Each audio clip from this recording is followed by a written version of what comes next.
कैसे हैं आप लोग बताइए।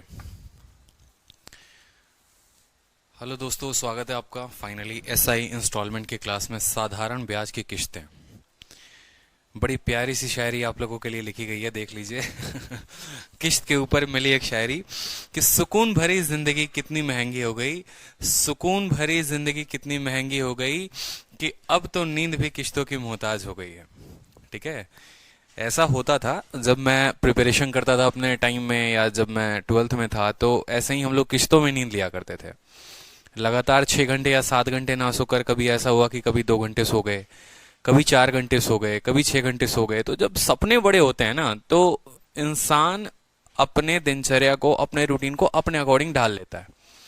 ऐसा कहीं पर नहीं लिखा गया है कि कामयाब होने के लिए 6 घंटे की नींद जरूरी है, या शरीर को अगर 6 घंटे से 8 घंटे की नींद ना मिली तो जिंदा नहीं रह पाएंगे, अच्छे से काम नहीं कर पाएंगे। ये सब फिजूल की बातें हैं, सब बकवास की बातें हैं। आप अपने आप को जिस तरीके से अपने शेड्यूल में ढालिएगा, आप उस तरीके से बड़े खूबसूरत तरीके से अपने आप को बना पाइएगा। ठीक है, तो वही बात यहाँ पर कही गई है कि जिस दिन से आप लोगों ने सरकारी नौकरी की तैयारी शुरू की है, उस दिन से क्या हुआ है कि सुकून भरी जिंदगी कितनी महंगी हो गई है बताओ। वो भी छोड़कर चली गई है, घर वालों के भी बात सुनने पड़ते हैं, सब कुछ होता है। ठीक है, और ये पूरा करना है, वो पूरा करना है, ये पूरा करना है, इस तरीके से ये क्वेश्चंस लगाने हैं, मैथ खत्म करना है, जीके खत्म करना है, करते करते करते करते ठीक है, क्या हो जाता है कि नींद भी आपके किश्तों की मोहताज हो जाती है। बहुत अच्छे भाई, सभी जो है लाइव आ चुके हैं। तो बहुत ही जबरदस्त क्लास स्टार्ट होने वाली है, साधारण ब्याज की किस्तें। देखो, ये टॉपिक ऐसा है ना, जो अगर अपने औकात पर आ गया तो अच्छे अच्छे स्टूडेंट्स के दिमाग की दही करके रख देता है। ये बात समझना, सीधी सी बात बोलो ना, अगर यहां से सवाल अपने औकात पर आ गए तो ये है ना, इसकी बैंड बजा के रख देंगे। समझ में आया? उसके पहले जल्दी से चेक कर लो, आप लोगों के लिए शीट मैंने अपलोड कर दिया है, बड़ी प्यारी शीट और जबरदस्त शीट मैंने बनाई है। ठीक है, अगर आप जाओगे live.vikramjit पर, बहुत बच्चे हैं, ठीक है, live.vikramjit पूछते हैं कि सर स्टडी मटेरियल कहाँ से मिलेगा। ठीक है, उनको ये भी नहीं पता कि स्टडी मटेरियल भी मिलता है। ठीक है, पीडीएफ भी मिलते हैं। तो भाई स्टडी मटेरियल आपको मिलेगा अभी, आप अभी जाओ live.vikramjit पर, और 1 मिनट में आपको दिखाऊं, बहुत ही प्यारी और ज़बरदस्त आप लोगों का। आप अपने बैच में गए, जो भी बैच है आपका, जो भी बैच है उसके स्टडी मटेरियल में जाइए, जो भी बैच है आपका स्टडी मटेरियल में जाइए।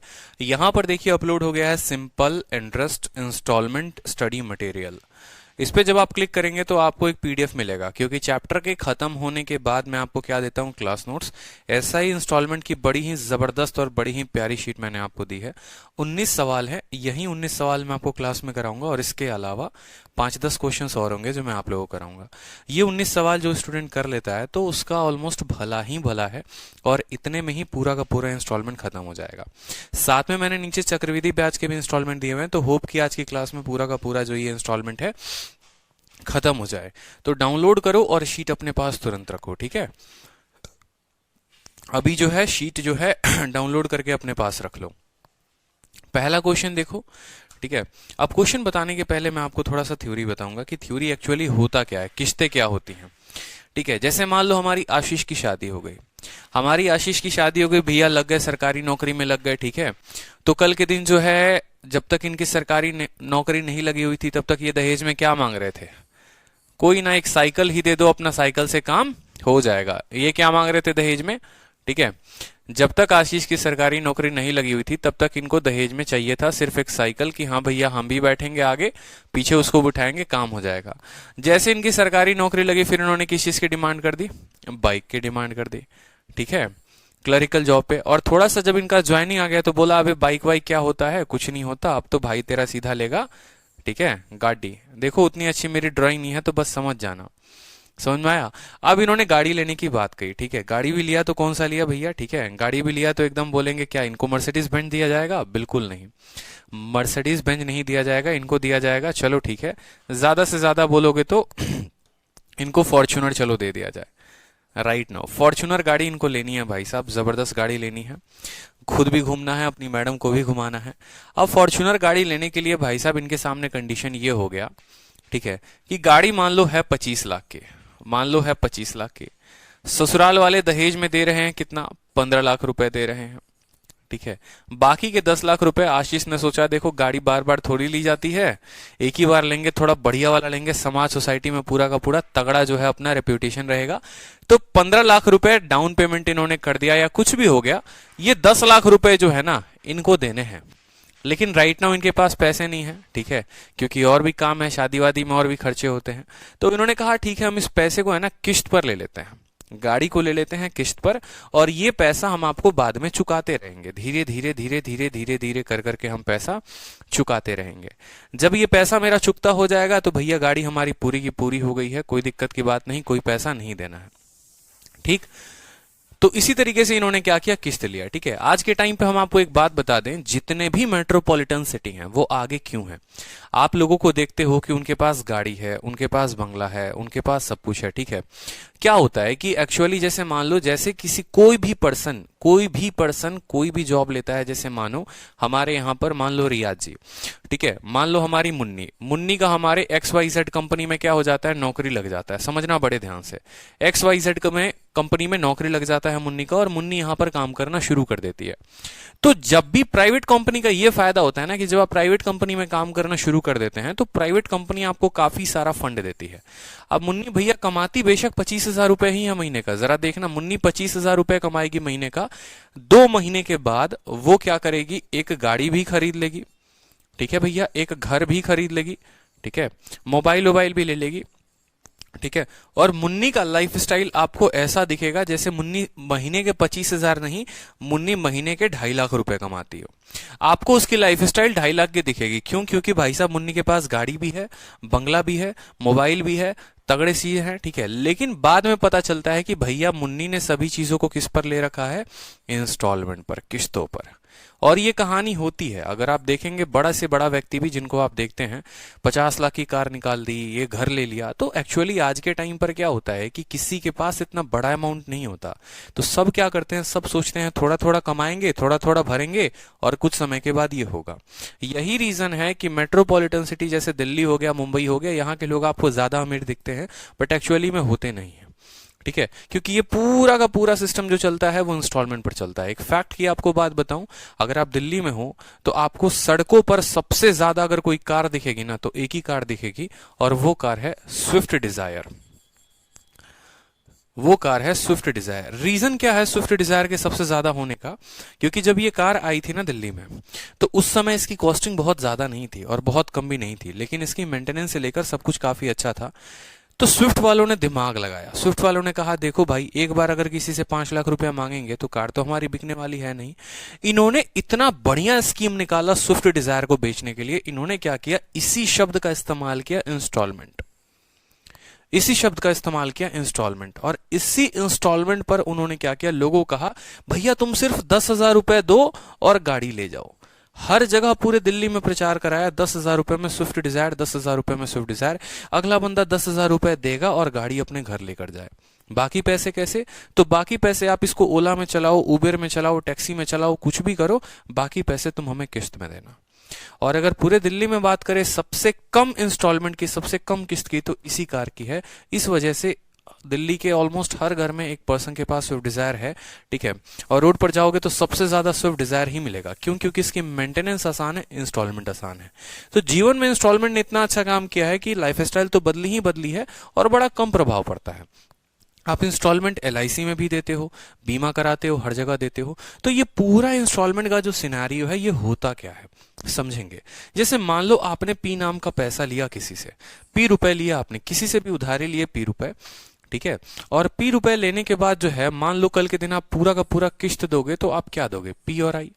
जैसे मान लो स्विफ्ट डिजायर, ठीक है, मान लो यहां पर ये भाई साहब जो हमारे आशीष जी जो कार ले रहे थे, तो कार में इन्होंने 15 लाख रुपए दे दिए, 15 लाख रुपए दे दिए, 10 लाख रुपए बचे। ये 10 लाख रुपए का क्या बना, इनका किश्त बना कि इस 10 लाख रुपए को इनको किश्तों में देना है। तो क्या ये 10 लाख रुपए दे देंगे किश्तों में और काम हो जाएगा? कंपनी बोलेगी ठीक है हर महीने तुम्हें 1 लाख रुपए दे दो, हो जाएगा। उसमें कंपनी का प्रॉफिट क्या है, उसमें कंपनी का क्या प्रॉफिट है भाई? अगर मान लो मैं गया 25 लाख की कार थी, 15 लाख मैंने दे दिए, 10 लाख रुपए बचे। उस 10 लाख को अगर कंपनी जो है एक एक इंस्टॉलमेंट पे बांध दे मुझे, तो हर इंस्टॉलमेंट 1 लाख की देनी पड़ेगी, तो कंपनी को फायदा क्या होगा? कंपनी को फायदा नहीं होता है। इस वजह से वो क्या करते हैं, इस 10 लाख पर पूरा का पूरा ब्याज लगा देते हैं कि इस 10 लाख को आप पे करने वाले हो, ब्याज लगेगा और उसको किस्तों में हम बांटते हैं। तो यही है कि जो भी पैसा अगर मान लो आप दे रहे हो, अब किस्त की कहानी समझना। किस्त क्या 10 लाख से ज्यादा होगा, 10 लाख से कम होगा, कैसे होगा? जो भी पैसा आपने लिया है उस पैसे पर आपको कुछ सालों के बाद, मान लो 3 सालों के बाद, आपको इतना ब्याज देना है। आपको क्या करना है, P+I आपका ब्याज हो जाएगा। अगर मान लो इस P पैसे पर पूरा ब्याज हम लगा दें, पूरा सिर्फ P और P पर ही ब्याज लगाएं, तो वो P+I होगा। लेकिन असल में ऐसा नहीं होता है। असल में ऐसा नहीं होता है। क्या होता है कि पहले साल जो है, मान लो आपका इंटरेस्ट लगता है, समझना मेरी बात को, पहले साल जो है आपका इंटरेस्ट लगता है, किस पर लगता है? P पर, 1 साल। ठीक है। फिर उसके बाद आप कितना पैसा दे देते हो, आपने जो है मान लो इंस्टॉलमेंट आई दे दिया इस तरीके से करके, फिर आपका जो पैसा लगेगा P+I पर। एक सेकंड, एक सेकंड, एक सेकंड।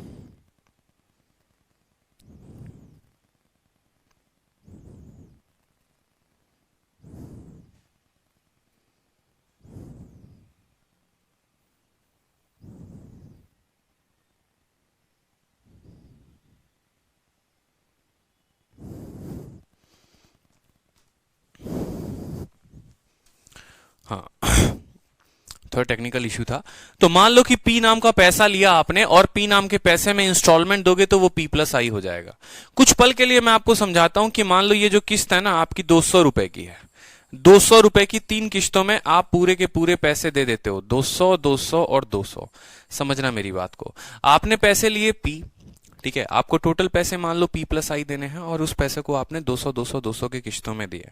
तो कहानी क्या होती है किस्त में, कि जब पहली बार आप पैसा दोगे तो आपका जो पूरा का पूरा ब्याज लगेगा वो P पर लगेगा और 1 सालों तक लगेगा। मेरी बात को समझना, पहली बार जब आपका ब्याज लगेगा ना पहले साल के लिए, क्योंकि किस्त तो हम 1 साल के बाद देंगे, मान लो ये साल भर के बाद का किस्त है, तो 1 सालों तक ब्याज तो P पर चलेगा क्योंकि कोई किस्त हमने दी नहीं है। लेकिन जैसे हम इसमें से 200 रुपए दे देंगे तो अब जो मेरा किस्त चलेगा वो किस पर चलेगा, वो मेरा किस्त चलेगा P से 200 रुपए कम, फिर वो 1 साल चलेगा। ठीक है। फिर मैंने 200 रुपए और दे दिए, तो अब जो मेरा किस्त चलेगा वो P-400 पर चलेगा, वो 1 साल के लिए चलेगा। समझ रहे हो मेरी बात को? समझ रहे हो कि नहीं समझ रहे हो? मान लो मैंने 1000 रुपए की गाड़ी ली, तो 1000 रुपए की गाड़ी ली और मुझे 1 साल बाद उसकी किस्त देनी है। इन 1 सालों तक जो भी ब्याज होगा वो उस 1000 रुपए पर चलेगा 1 साल तक। फिर उस 1000 में मान लो मैंने 200 रुपए दे दिए, तो अब जो 1 सालों तक ब्याज चलेगा वो 800 रुपए पर चलेगा। फिर मैंने 200 रुपए और दे दिए, तो अब जो ब्याज चलेगा वो 800 में से 200 और कम 600 रुपए पर ब्याज चलेगा। ठीक है। और फिर मैंने 200 रुपए दे दिए, तो बाकी बचा जो पैसा होगा वो पूरा पूरा ब्याज चलकर पूरा इंस्टॉलमेंट खत्म हो जाएगा। क्लियर है? क्योंकि ये साधारण ब्याज की किस्त है, चक्रवृद्धि ब्याज की किस्त नहीं है। अगर चक्रवृद्धि ब्याज की किस्त होती तो इसका ब्याज भी इसमें ऐड हो जाता। ठीक है। लेकिन ये चक्रवृद्धि ब्याज की किस्त नहीं है, इस वजह से इसका ब्याज जो है वो मूलधन में ऐड नहीं होगा। तो यहां पर हमें एक बात सीखने को मिला, और हमें बात सीखने को क्या मिला कि मान लो हमने जो पैसा लिया था वो P था, ठीक है, और जो चुकता किया वो P+I था। ठीक है। और इंस्टॉलमेंट हमारी कितने की बनी? 200, 200, 400, 200, 600। ठीक है। तो एक बड़ा प्यारा सा रिलेशन आता है, और रिलेशन क्या आता है वो समझेंगे बड़े ध्यान से। ठीक है। थोड़ा दिमाग लगाओगे तो समझ जाओगे मैं क्या कहना चाहता हूं। आपने P नाम का पैसा लिया, अगर आप सारा का सारा ब्याज P पर लगाते, अगर पूरा 3 सालों पर P पर ब्याज लगाते, वो P+I हो जाता। लेकिन भाई हर महीने या हर साल आपने कुछ इंस्टॉलमेंट दिया है, यानी 600 रुपए की इंस्टॉलमेंट दी है।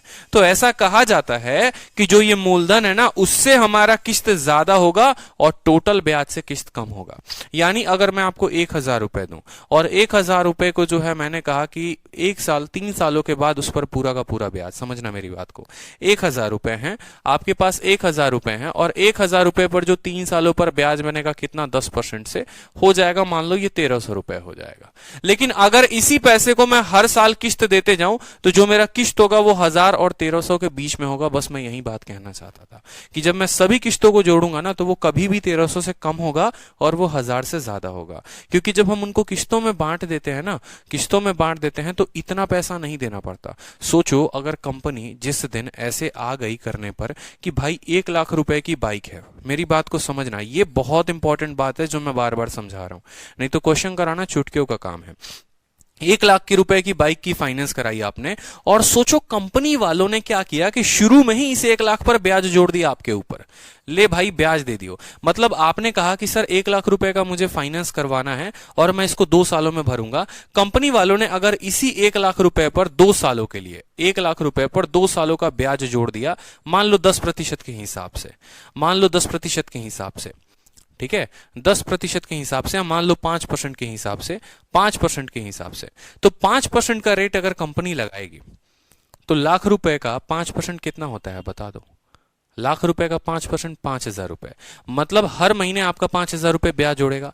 अगर हर महीने 5000 रुपए ब्याज ऐड हो गए तो 1 साल में आपको 60,000 रुपए ब्याज देने पड़ेंगे, 2 साल में 1,20,000 रुपए का ब्याज देना पड़ेगा। यानी 1 लाख की बाइक और 1.2 उसका ब्याज, यानी 2.2 रुपए आपका। अब इस रुपए को वो किस्तों में बांट देंगे, इस रुपए को किस्तों में बांट देंगे। लेकिन ऐसा नहीं होता है, कभी देखा है ऐसा? ऐसा नहीं होता है। जनरली जो क्या होता है वो होता है कि देखो आपको 1 लाख रुपए का ब्याज कितने महीने पे लगेगा? 1 लाख रुपए 1 महीने लगेंगे। 1 लाख रुपए पर 1 महीने का ब्याज लगेगा। फिर आपने इसमें पहली किस्त दे दी, ठीक है, अब मान लो 10,000 की किस्त दे दी, अब आपको 90,000 पर ब्याज लगेगा। कितने महीने? 1 महीने। फिर आपका 80,000 पर ब्याज लगेगा। तो इस केस में क्या होता है कि इस केस में ब्याज बहुत ज्यादा हो जाता है और इस केस में ब्याज जो होता है वो कम होता है। क्यों? क्योंकि हर महीने कुछ ना कुछ आप उनको पैसे दे रहे हो, तो आपका मूलधन कम होते जा रहा है और मूलधन कम होते जाएगा तो ब्याज भी कम होगा। इस वजह से ये स्टेटमेंट अपने आप में कंक्लूडिंग है, अपने आप में बहुत बड़ी बात है ये, कि कभी भी प्रिंसिपल से तीनों किस्त का जोड़ ज्यादा होगा और वो P+I से कम होगा। क्लियर है? ये पॉइंट क्लियर है? कितनों को क्लियर है बता दो जल्दी से। ठीक है, क्लियर है? बहुत मजा आने वाला है, यकीन मानो। ठीक है, चलो। तो अब होता क्या है कि अगर हम सवाल को अपने देखें कि हम इसको कैसे बनाएंगे तो वो भी देखते हैं एक बार। ठीक है, जैसे मान लो किस्तों के सवालों को हम हल कैसे करेंगे। ठीक है, किस्तों के सवालों को हम हल कैसे करेंगे। जैसे मान लो यहां पर, ठीक है, मैं पूरी की पूरी जो है ना, पूरा का पूरा क्वेश्चन इंस्टॉलमेंट का आप एक ही बेसिस पर बनाओगे। कैसे बनाओगे? मान लो कि आपने 3 किस्तें दी थी 100 रुपए की, 100 रुपए की आपने 3 किस्तें दी थी। ठीक है, 100 रुपए की आपने 3 किस्तें दी थी। सवाल में इंस्टॉलमेंट का कभी भी आप प्रीवियस ईयर उठाकर देखोगे तो एक ही तरह का सवाल आता है और वो हमेशा ये दिया जाता है आपसे कि इतने रुपए आपने लिए थे, मान लो 2000 रुपए आपने लिए थे। ठीक है, इतने किस्तों के बाद या इतनी राशि आपको देनी है। वो कभी भी यही बोलते हैं कि आपको इतनी राशि देनी है, आप किस्त बता दो कितने की किस्त होगी, या आप जो पैसा दोगे वो आप कितना पैसा दोगे अगर किस्त इतने की होगी। कभी आपसे ये नहीं पूछा जाता सवाल में, कभी भी आपसे ये नहीं पूछा जाता है कि आपने उधारी कितने के लिए है। जैसे मान लो यहां पर ये क्वेश्चन हो गया, ये कभी नहीं पूछा जाएगा कि मुन्नी जो है वो कितने रुपए का उधारी ले रही है या कितने रुपए का उसका बाइक है। ये सवाल में कभी भी नहीं पूछा जाता है। जो पूछा जाता है वो क्या पूछा जाता है? मुन्नी ने बाइक खरीदी, फलाने रुपए की बाइक खरीदी, उसको उसने किस्तों पर लिया, उसके कितने रुपए के किस्त बनेंगे, अगर टोटल किस्त जो है वो इतने का है, या अगर पहली किस्त इतने की है तो टोटल रुपए कितने होंगे। और इस पर भी एक आधा जो सवाल बनेंगे वो भी मैं आपको कराऊंगा कि जब अगर आपका मूलधन ही पूछ ले कि बेटाओ भाई मूलधन जो लिया था उसने कितना लिया था, तो उस पर भी देखेंगे। तो सभी को बड़े आसानी तरीके से सेकंडों में हल करने का तरीका मैं आपको बता रहा हूं कि हल कैसे करेंगे। मान लो कि 100 रुपए की 3 किस्तें आपने जमा की थी और जो आपका रेट था मान लो वो 10% था। ठीक है, मान लो वो 10% था। आपको एक बात अच्छे से समझ में आता है कि नहीं आता बताओ जल्दी से। आपको एक बात, ये बात अच्छे से क्लियर है कि कभी भी किस्त हो गया वो शुरू में नहीं देते हैं, लो भैया महीना के पहले महीने किस्त दे दिए। कहने का मतलब क्या होता है, आज अगर मैंने बाइक खरीदी, आज मैंने किस्त बनवाया, तो ये जो पहली किस्त होगी इस महीने के अंत में दूंगा, यानी अगले महीने के पहली तारीख को मैं किस्त दूंगा। समझ रहे हो? कभी भी किस्त जो है वो पूरा महीना होने के बाद दिया जाता है, यानी ये महीने के एंड में किस्त दिया गया है, तो इस पर कोई ब्याज नहीं लगेगा। मैं ये बात आपसे कहना चाहता हूं, बड़े ध्यान से समझिएगा कि जो ये किस्त मैंने दूसरे साल के अंत में दी है, देखो यहां पर हम लोगों ने 3 किस्तें दी थी कि नहीं दी थी?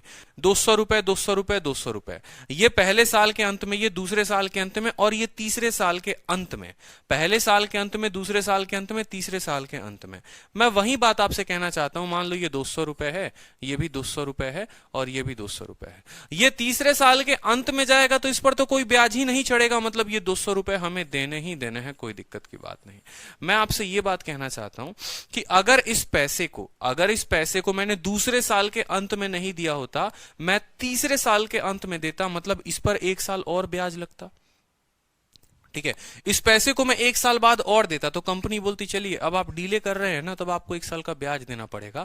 अब इस 200 पे ब्याज चढ़ेगा, कितना ब्याज चढ़ेगा? इसका 10% चढ़ेगा। और कितने सालों के लिए? तो इसका 10% चढ़ेगा 1 सालों के लिए। 200 का 10% कितना होता है? 20। अब मुझे 200 नहीं देना पड़ेगा, मुझे देना पड़ेगा 220 रुपए। ठीक है, उसी तरीके से जो मैंने पहले साल के अंत में दिया है, अगर मैं उसको भी तीसरे साल के अंत में दूं, अगर जो मैंने पहले साल के अंत में दिया है अगर मैं उसको भी तीसरे साल के अंत में दूं, तो यानी अब मैं 1 साल में 2 सालों के बाद ये पैसा देना चाहता हूं, तो 2 सालों का मुझे ब्याज भरना पड़ेगा। हर साल का ब्याज 10% है, तो 2 सालों का ब्याज 20% होगा। 200 का 20% यानी 240। मतलब मुझे अगर टोटल मैं बात करूं, 660 रुपए मुझे टोटल पेमेंट करनी पड़ेगी। मुझे जो टोटल पेमेंट करनी पड़ेगी वो 660 रुपए पेमेंट करनी पड़ेगी। तो मान लो यहां पर यही क्वेश्चन बन जाता है कि आपने पी नाम का पैसा लिया था। ठीक है, अब सवाल क्या बनता है? आपने पी नाम का पैसा लिया था, 200 रुपए, 200 रुपए, 200 रुपए की आपने 3 किस्तें दी थी कंपनी को। ठीक है, और टोटल पेमेंट जो है वो मान लो 660 रुपए आपने किए और आपका पेमेंट हो गया। आपका पेमेंट जो है वो हो गया। ठीक है, इसी में किस्तों का दाम पूछ लेता है, या यहां पर अगर मान लो 660 रुपए दे देगा, आपको रेट दे देगा और बोलेगा बताओ प्रत्येक किस्त कितने की थी। सवाल देखेंगे। आपको बस ये बात समझना है कि मुझे सभी पैसों को अंतिम में लेके जाना है। ये किस्त अगर मैं साल के पहले महीने में या पहले साल के अंत में नहीं देता, अगर मैं तीसरे में देता तो मुझे इतना करना पड़ता, दूसरे में देता तो इतना करना पड़ता, तीसरे में देता तो इतना करना पड़ता। ठीक है, तो उसके बाद आप सेकंडों में सवाल को हल करना शुरू करोगे। हालांकि यहां पर प्रिंसिपल का मान निकाला जा सकता है। अगर आप यहां देखोगे जो 660 है, ठीक है, ये 660 जो है 10% के हिसाब से रेट निकालोगे तो वैल्यू निकल आएगी, लेकिन हमें उसकी जरूरत नहीं पड़ती है। ठीक है, अब जैसे ये सवाल देखो आप, ठीक है, सवाल बनाओगे ना तो और क्लैरिटी मिलेगी। बिना सवाल के आपको क्लैरिटी नहीं मिलने वाली है, इस बात को समझिए। जैसे पहला क्वेश्चन देखिए, बड़ा ही प्यारा। 2 साल में 2% प्रति वर्ष की दर से 808 रुपए के ऋण का वार्षिक भुगतान ज्ञात करें। मतलब आपने मान लो कोई पैसा उधारी लिया हुआ है, ठीक है, उसको 808 रुपए का टोटल पेमेंट कर रहे हो। ठीक है, 808 रुपए, पी नाम का कुछ पैसा लिया, टोटल पेमेंट जो बाद में आपने जोड़कर देखा वो देखा यार 800 रुपए की पेमेंट कर दी हमने, 808 रुपए की पेमेंट कर दी। ठीक है, रेट जो आपको दिया गया है वो 2% का दिया गया है और समय जो दिया गया है वो 2 साल का दिया गया है। आपसे बोला गया है प्रत्येक किस्त बताएं कि इसी 808 रुपए को आपने किस्तों के किस्तों में दिए, तो क्या उत्तर दोगे? 404 रुपए। बोलोगे देखो 808 है, 2 किस्तों में देना है, 404 की किस्तें देंगे? ऐसा नहीं है। ठीक है, आपको जो करना है वो क्या करना है? आपको मानना है कि पहली किस्त जो है मेरी 100 रुपए है और दूसरी किस्त जो है वो मेरी 100 रुपए है। मेरे बड़े ध्यान से समझना, आपको कितने किस्तों में देना है? आपको उसको 2 सालों में देना है। 2 सालों का मतलब 2 किस्तों में देना है। 2 सालों का मतलब 2 किस्तों में देना है। सीधी सी बात है भाई, कोई दिक्कत की बात नहीं है। और रेट कितना है? 2% है। हमारा रेट कितना है? रेट जो है हमारा 2% है। समय जो है हमारा 2 साल है। मैंने कहा कि अगर दूसरा वाला जो किस्त है, दूसरे वाले किस्त को साल के दूसरे अंत में ही देंगे तो इस पर तो कोई प्रभाव नहीं पड़ेगा। ये दूसरे साल के अंत में अभी भी दिया जा रहा है और दूसरे साल के अंत में तभी भी दिया जा रहा था, मतलब इस पर कोई ब्याज लगेगा ही नहीं। ठीक है, और जो 1 साल पहले ये पैसा हम दे रहे थे, अगर वो 1 साल बाद हम दे तो इस पर कितने का ब्याज चढ़ेगा? 2% का ब्याज चढ़ेगा 1 साल के लिए। यानी 100 का 2% कितना हुआ? 2 रुपए हुए। तो अब मुझे 102 रुपए देने पड़ेंगे। मतलब मुझे जो पेमेंट करना पड़ेगा 202 रुपए का पेमेंट करना पड़ेगा। शॉर्टकट भी बता देंगे आपको, चिंता ना करो, शॉर्टकट भी बता देंगे, सेकंडों वाला शॉर्टकट बता देंगे। पेशेंस रखो, जो समझा रहा हूं वो समझो। 100 रुपए की पहली किस्त, 100 रुपए की दूसरी किस्त। दूसरी किस्त तो हम अंत में देते हैं, तो उस पर तो हमें कोई ब्याज ही नहीं देना, मतलब 100 रुपए का 100 रुपए। अगर पहली किस्त हम साल के पहले साल के अंत में ना देकर हम उसको दूसरे साल के अंत में देते, तो मुझे एक साल का और ब्याज देना पड़ता, उसका 2% देना पड़ता। 2% का मतलब मुझे 100 का 2% 102 रुपए, यानी मुझे टोटल इतनी की पेमेंट करनी पड़ती। और कभी भी ये सवाल की भाषा रट लो, देख लो, हमेशा इंग्लिश में ऐसे ही स्टार्ट होता है, what annual payment will discharge a डेप्ट ऑफ, और हिंदी में होता है कि 2 साल में इतना प्रतिशत वर्ष का इतना ऋण का वार्षिक भुगतान ज्ञात करें। यानी 202 रुपए आपको टोटल पेमेंट करने हैं, और यही 202 का जो सवाल में मान दिया हुआ है माय डियर, वो 808 दिया हुआ है। 202 का मान सवाल में रुपए में कितना दिया हुआ है? 808। 202 यूनिट का मान 808 दिया हुआ है, यानी प्रत्येक यूनिट का मान 4 गुना दिया हुआ है। ठीक है, प्रत्येक यूनिट का मान 4 गुना दिया हुआ है, तो ब्याज क्या हमारा 100 होगा या 4 गुना होगा? ब्याज भी 4 गुना होगा। आपका कहने का मतलब है सर ये जो 808 रुपए है ना सर, ये कितने यूनिट के मान है? सर ये 202 यूनिट के मान है। हमसे पूछा गया है किस्त बता दो कितने की होगी। किस्त सर हमने 100 रुपए की बनाई है, 100 यूनिट का मान कितना? 202 यूनिट का मान दिया है, 100 यूनिट का मान पूछा है, इसको काटो 4 बार में, 4 इंटू 100 कितना हो जाएगा? 400 हो जाएगा। ठीक है, 400 हो जाएगा। कोई दिक्कत की बात? बॉबी स्टडी पूछते हैं सर 102 कैसे मिला? बहुत शानदार बॉबी स्टडी। तब से हम आपको यही बात समझा रहे हैं कि ये पैसा अगर ये पैसा आप कब दिए? ये पैसा दिए, मान लो कुछ पैसा लिए होगे, पी नाम का पैसा लिए होगे दुकानदार से, 1 सालों के बाद 100 रुपए दे दिए, फिर उसके 1 साल के बाद आखिरी साल में 100 रुपए दे दिए, और कहानी खत्म हो गई। तो हमने कहा कि जो पहले साल के अंत में अगर ये 100 रुपए नहीं दोगे, इसको भी आखिरी साल दो, इसको भी आखिरी साल के अंत में दो, तो 1 साल और इस पर ब्याज चढ़ेगा कि नहीं चढ़ेगा? किस दर से चढ़ेगा? 2% के दर से। 100 का 2% कितना होता है? 2 रुपया होता है। यानी अब वही 100 रुपए को 1 साल बाद दोगे तो अब 102 रुपए देने पड़ेंगे, 102 रुपए देने पड़ेंगे। वहीं पैसे को 102 रुपए देने पड़ेंगे। 100 और 102 202 हो जाएगा। कितना? 202। 202 का मान जो है वो 8 दिया हुआ है, तो आप हल कर लेंगे। अब इसको समझो कि सेकंडों में कैसे बनाएंगे, वो समझो मेरी बात को। सेकंड मेथड में बता रहा हूं, मैं इरेज नहीं कर रहा हूं। सेकंड मेथड इसको कैसे बनाएंगे, कभी भी परीक्षा में आएगा ना, तो इतना लंबा आपको नहीं खेलना है। आपको क्या करना है, बड़े आसानी से आपको सेकंडों में उत्तर देना है। और कैसे देना है? आप बोलोगे सर पहला किस्त मेरा मान लो 100 रुपए, आप ऐसे समझ लेना सर, पहला सीधा क्या लिखोगे? 100 रुपए लिखोगे। ठीक है, रेट कितना है? रेट कितना है? 2% है, तो 100 में 2 जोड़ दो, कितना हो जाएगा? 102। काम खत्म। 202 का मान आपका दिया हुआ है, 202 का मान 808 दिया है, आपसे 100 का मान पूछा है, 100 का मान बता दो। ठीक है, कल के दिन मान लो यही सवाल आपका ऐसे बन जाता, आपसे बोला जाता, मेरी बात को बड़े ध्यान से समझिएगा, जैसे 2-3 सवाल और हैं, 2-3 सवाल से आपको क्लियर करा देता हूं मैं। ठीक है, जैसे ये क्वेश्चन हो गया। ठीक है, क्वेश्चन नंबर आपको दिया गया है, बोला गया है कि कितने की पेमेंट ऐसी होगी जो 10,750 रुपए को कैंसिल कर देगी। ठीक है, आपको इतना का पेमेंट करना है, 10,750 रुपए आपका फाइनल पेमेंट है, उसको आपको 4 किस्तों में देना है, रेट होगा 5% का।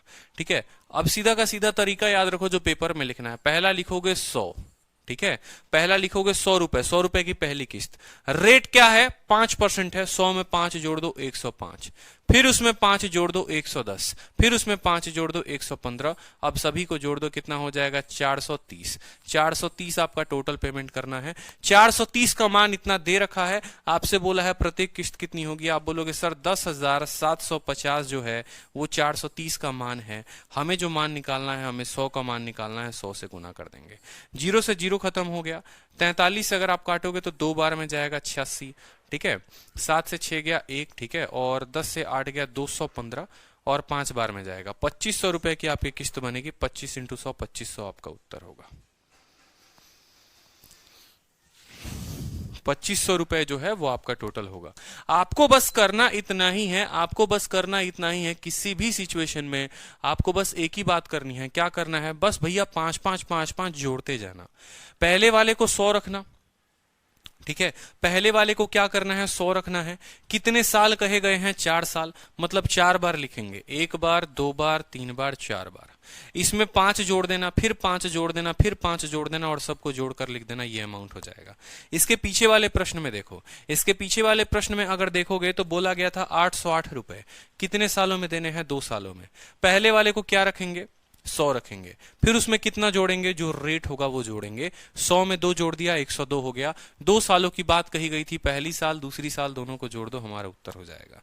यानी कल के दिन अगर हमसे ऐसे बोले, कल के दिन अगर हमसे ऐसे बोले कि रेट जो है वो हमारा 6% है और समय जो है हमारा 6 साल है, आप कैसे लिखोगे?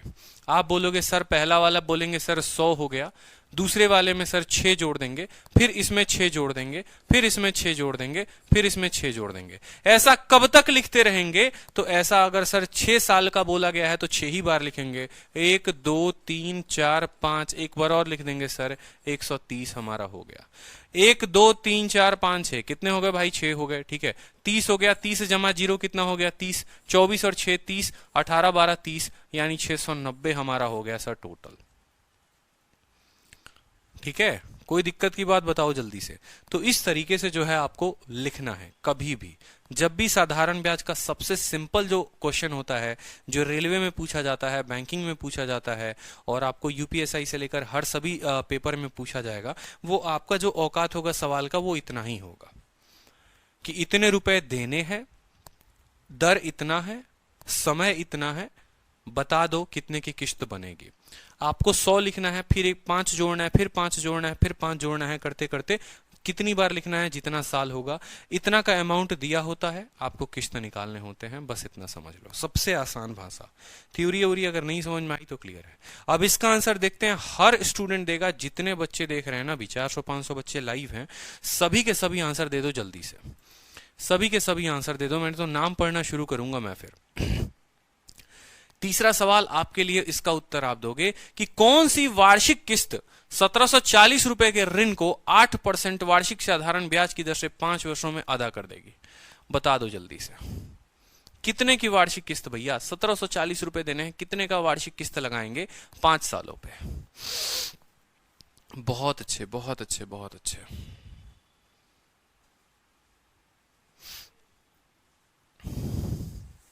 बहुत शानदार। देखो, सबसे पहले क्या लिखेंगे बताओ? अगर कुछ ना समझ में आए तो सबसे पहले बोलोगे सर 100 लिखना है। यहां तक कोई दिक्कत? कि सबसे पहला क्या लिखेंगे? 100 लिखेंगे, ठीक है। रेट कितना है? रेट कितना है? 8% है। तो 100 में क्या जोड़ोगे? 8 जोड़ोगे, हो जाएगा 108। फिर इस 108 में 8 जोड़ना, हो जाएगा 116। फिर 116 में 8 जोड़ना, हो जाएगा 124। फिर 124 में 8 जोड़ना, हो जाएगा 132। ये कितने बार तक चलता रहेगा? कितने लाइन तक चलता रहेगा? जितने समय तक साल होगा। अगर आपको कॉपी में नोट बनाकर लिखना है तो आप ऐसे भी लिख सकते हैं कि पहले वाले को 100 मानेंगे और उसके बाद हर संख्या में उसके रेट को जोड़ते जाएंगे। 8 अगर रेट है तो 8 8 8 8 जोड़ते जाएंगे। और कितनी बार लिखेंगे? जितनी बार समय होगा उतनी बार लिखेंगे। ये इसका शॉर्ट ट्रिक है। जितनी बार समय होगा उतनी बार लिखेंगे। अब यहां जोड़ो, ठीक है। 5 बार है तो 500 का 5 तो आएगा ही आएगा। 32 जमा 0, 24 जमा 8, 32, ठीक है। आप ऐसे याद कर लो, 32, ठीक है। फिर 24 और 8 मिलकर बनाएगा 32। देखो, 32 और 0 मिलकर बनाएगा 32। 24 और 8 मिलकर बनाएगा 32। 32 32 हो गया 64। 64 और 16 मिलकर हो गया 80। 580 आ गए टोटल, ठीक है। 580 आ गए। अगर कायदे से देखोगे ना, कायदे से देखोगे तो ये 580 का 3 गुना है। या आप ऐसे भी कह सकते हो कि जो 1740 है, कितना रुपए में, ये कितने का मान है? ये 580 का मान है। आपको प्रत्येक किस्त बतानी है। प्रत्येक किस्त 100 की है, प्रत्येक किस्त 100 की है। आपको क्या करना पड़ेगा? 100 के साथ गुना करना पड़ेगा। 580 से 3 बार में काटो, 3 इंटू 100 कितना हो जाएगा? उत्तर 300 हो जाएगा। क्या हर किसी को समझ में आया जो हम समझाने का प्रयत्न कर रहे थे? जो एक खूबसूरत सा प्रयत्न था, बताइए जल्दी से। तो आज के बाद बताओ, किस्तों के सवाल को कभी भी छोड़ोगे? बोलो जल्दी से। एक और सवाल किस्त के ऊपर, ठीक है। अब थोड़ा मजेदार सवाल आ गया, थोड़ा आपके दिमाग को घुमाने के लिए हमने दिया। दीजिए जल्दी से उत्तर।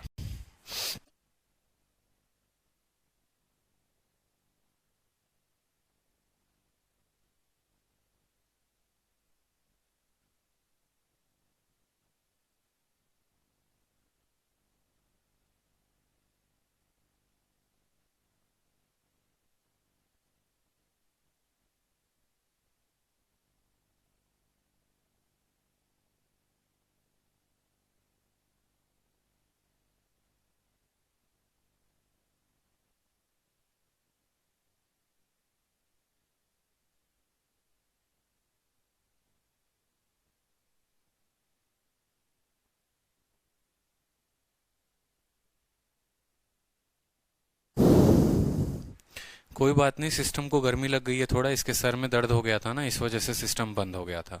तो बताओ जल्दी से, मजा आया कि नहीं आया? सभी के उत्तर आए? अब देखो यहाँ पर क्या होगा कि बहुत सारे बच्चों से गलती हो जाएगी। मुझे जहां तक यकीन है, जहां मेरा दिल कहता है, बहुत सारे बच्चे यहाँ पर गलती कर देंगे, सिर्फ एक छोटी सी बात को लेकर। ठीक है, सिर्फ एक छोटी सी बात को लेकर, और गलती क्या होगी वो भी समझो। हमने आपसे सवाल में क्या पूछा है? सवाल में हमने आपसे पूछा है कि कौन सी 6 माही की किस्त, कौन सी 6 माही की किस्त जो होगी वो 4200 रुपए के ऋण को 1 वर्षों में 20% वर्ष के साधारण ब्याज से चुका देगी। ठीक है, अब समझना मेरी बात को। देखो क्या होता है, अगर मान लो कल के दिन मैं आपको बोलूं कि रेट मेरा 10% है और मुझे सिर्फ इसको 1 साल के लिए चलाना है, मुझे सिर्फ इसको 1 सालों के लिए चलाना है, तो कितने साल का कितना क्वार्टर लगेगा बताओ? ठीक है, पर एनम। देखिए अधिकतर आप सवालों में क्या क्या देखते होंगे, आपके सवाल में हर जगह पर एनम लिखा होता होगा, इंग्लिश में और हिंदी में लिखा होता होगा प्रति वर्ष, आपके सवाल में यह लिखा होता है। पर एनम का मतलब जो भी आपका रेट लग रहा है वो साल के अंत में लग रहा है, और हर साल जो रेट है वो पर ईयर के नाम से लग रहा है। क्या होगा कि बाद में कभी कभी क्या होता है कि इसी सवाल को बदल दिया जाता है, और इस सवाल को बदलकर ऐसे कर दिया जाता है कि रेट आपका यही रहेगा, समय जो है वो आपने 1 साल के लिए दिया है, लेकिन जो चार्ज करने का स्टाइल है, जो चार्ज करने की जो अदा है वो प्रति वर्ष नहीं है, पर एनम नहीं है, वो अदा अब आपको मान लो कल के दिन बोल दिया जाए कि हाफ ईयरली। ठीक है, कि हाफ ईयरली आपसे किया जाएगा, मतलब आपको हर 6 महीने पर, जो बाइक का इंस्टॉलमेंट आप साल के अंत में देते थे, अब हर 6 महीने पर अब आपको इंस्टॉलमेंट भरना है। अब अगर खुद सोचो कि हर 6 महीने पर इंस्टॉलमेंट भरोगे, हाफ ईयरली पर भरोगे, तो 1 साल में कितनी किस्त दोगे बता दो जल्दी से। आप बोलोगे सर 1 साल में 2-2 बार 6 महीने आते हैं सर, 1 साल में 2 6 महीने आते हैं, कितने आते हैं? 2 6 महीने आते हैं, तो 1 साल में सर 2 6 महीने आते हैं, तो हम कितनी किस्त भरेंगे? हम 2 किस्त भरेंगे। हम कितनी किस्त भरेंगे सर? 2 किस्त भरेंगे। ठीक है, पहली किस्त आएगी हमारी 100 रुपए की, और दूसरी किस्त आएगी इसमें 10% ज्यादा, तो यानी दूसरी किस्त क्या होगी? 110 की होगी। गलत, दूसरी किस्त 110 की नहीं होगी। यह बात मुझे आपको क्लियर करना है। 99% बच्चों का यही गलती होता है यहां पर। भैया अगर वो 2 सालों का दे देते हैं तो पहला किस्त 100 रुपए, दूसरा 110 रुपए, ये गलती कर बैठते हैं, ये नहीं करना है। सोचो भाई, जब 10% रेट दे रहे थे ना, तो वो पर ईयर के हिसाब से दे रहे थे, अगर हाफ ईयरली दोगे तो ये रेट जो है वो आधा हो जाएगा, यानी 5% हो जाएगा। आपको एक बड़ा सुंदर ग्राफ दिखाता हूं मैं, समझना मेरी बात को। मान लो कल के दिन रेट आपका 10% है, और आपका जो चार्ज है वो ईयरली है, आपका चार्ज है मान लो यहां पर ईयरली है। कल के दिन इस ईयरली को अगर आप हाफ ईयरली करोगे ना, इस ईयरली को अगर आप हाफ ईयरली करोगे, मेरी बात को समझना, तो आपका रेट भी जो है वो आधा हो जाएगा, 5% हो जाएगा, आपका आधा हो जाएगा। कल के दिन अगर इस ईयरली को अगर आप बोलते हो, मान लो यहां पर मैं ऐसे समझा रहा हूं आपको कि 12% रेट अगर ईयरली है, तो हाफ ईयरली जो है वो 6% हो जाएगा। ठीक है, अगर आप क्वार्टरली बोलोगे कि सर 3 माही के हिसाब से क्वार्टरली, ठीक है, क्वार्टरली मान लो, ठीक है, QUART क्वार्टरली, अगर मान लो सर क्वार्टरली का हिसाब लगाना है, क्वार्टरली का मतलब क्या होता है? 3-3 महीने करके, यानी 1 साल में कितने 3-3 महीने आते हैं? 1 साल में आपको 4 3-3 महीने आते हैं, यानी ये जो है अपने आप का 1/4 हो जाएगा, यानी रेट 3% हो जाएगा। मेरी बात को समझो, मैं आपसे कहना क्या चाहता हूं? मैं आपसे कहना ये चाहता हूं कि ये जो 12% है ना, ये जो 12% है, आप ऐसे समझ लो 12% 12 महीने के लिए है, 12% 12 महीने के लिए है। आपको चाहिए हाफ ईयरली, हाफ ईयरली का मतलब आपको चाहिए कितने महीने के लिए? आपको चाहिए 6 महीने के लिए। 12 महीने के लिए 12 महीने, 12 महीने के लिए 12%, तो 6 महीने के लिए क्या होगा? 6%। क्वार्टरली का मतलब होता है 3 मंथली, क्वार्टरली का मतलब होता है 3 मंथली। ठीक है, तो 12 महीने के लिए 12%, तो 3 महीने के लिए कितना? 3%। कल के दिन एक नया क्वेश्चन भी बनाया जा सकता है, जैसे मैंने बनाया भी है, और बहुत ही स्टाइल तरीके से, एकदम स्टाइलिश तरीके से ये क्वेश्चन आ रहा है। ना आपसे ईयरली पूछा जा रहा है, ना हाफ ईयरली पूछा जा रहा है, ना क्वार्टरली पूछा जा रहा है, आपसे पूछा जा रहा है कितना? 5 मंथली आपसे पूछा जा रहा है, आपसे पूछा जा रहा है 5 मंथली, आपसे पूछा जा रहा है 5 मंथली। तो बताओ, अब जापान का बच्चा भी बता देगा कि 12 महीने के लिए रेट लगता है 12%, तो 5 मंथली के लिए जो रेट होगा वो कितना होगा? 5% होगा। बताओ जल्दी से। ये बड़ा एक फायदा हो जाता है, मेरी बात को समझिएगा, ठीक है। जिस तरीके से समय या जिस तरीके से आपका दर बदलता चला जाएगा उसी तरीके से आपका रेट बदलता चला जाएगा। चार्ज करने की जो स्टाइल है, जो अदा है, वो अगर बदलेगी, अगर ईयरली से हाफ ईयरली पर पर्सन आ जाएगा, हाफ ईयरली से क्वार्टरली पर आ जाएगा, तो रेट भी उसी तरीके से बदलेगा।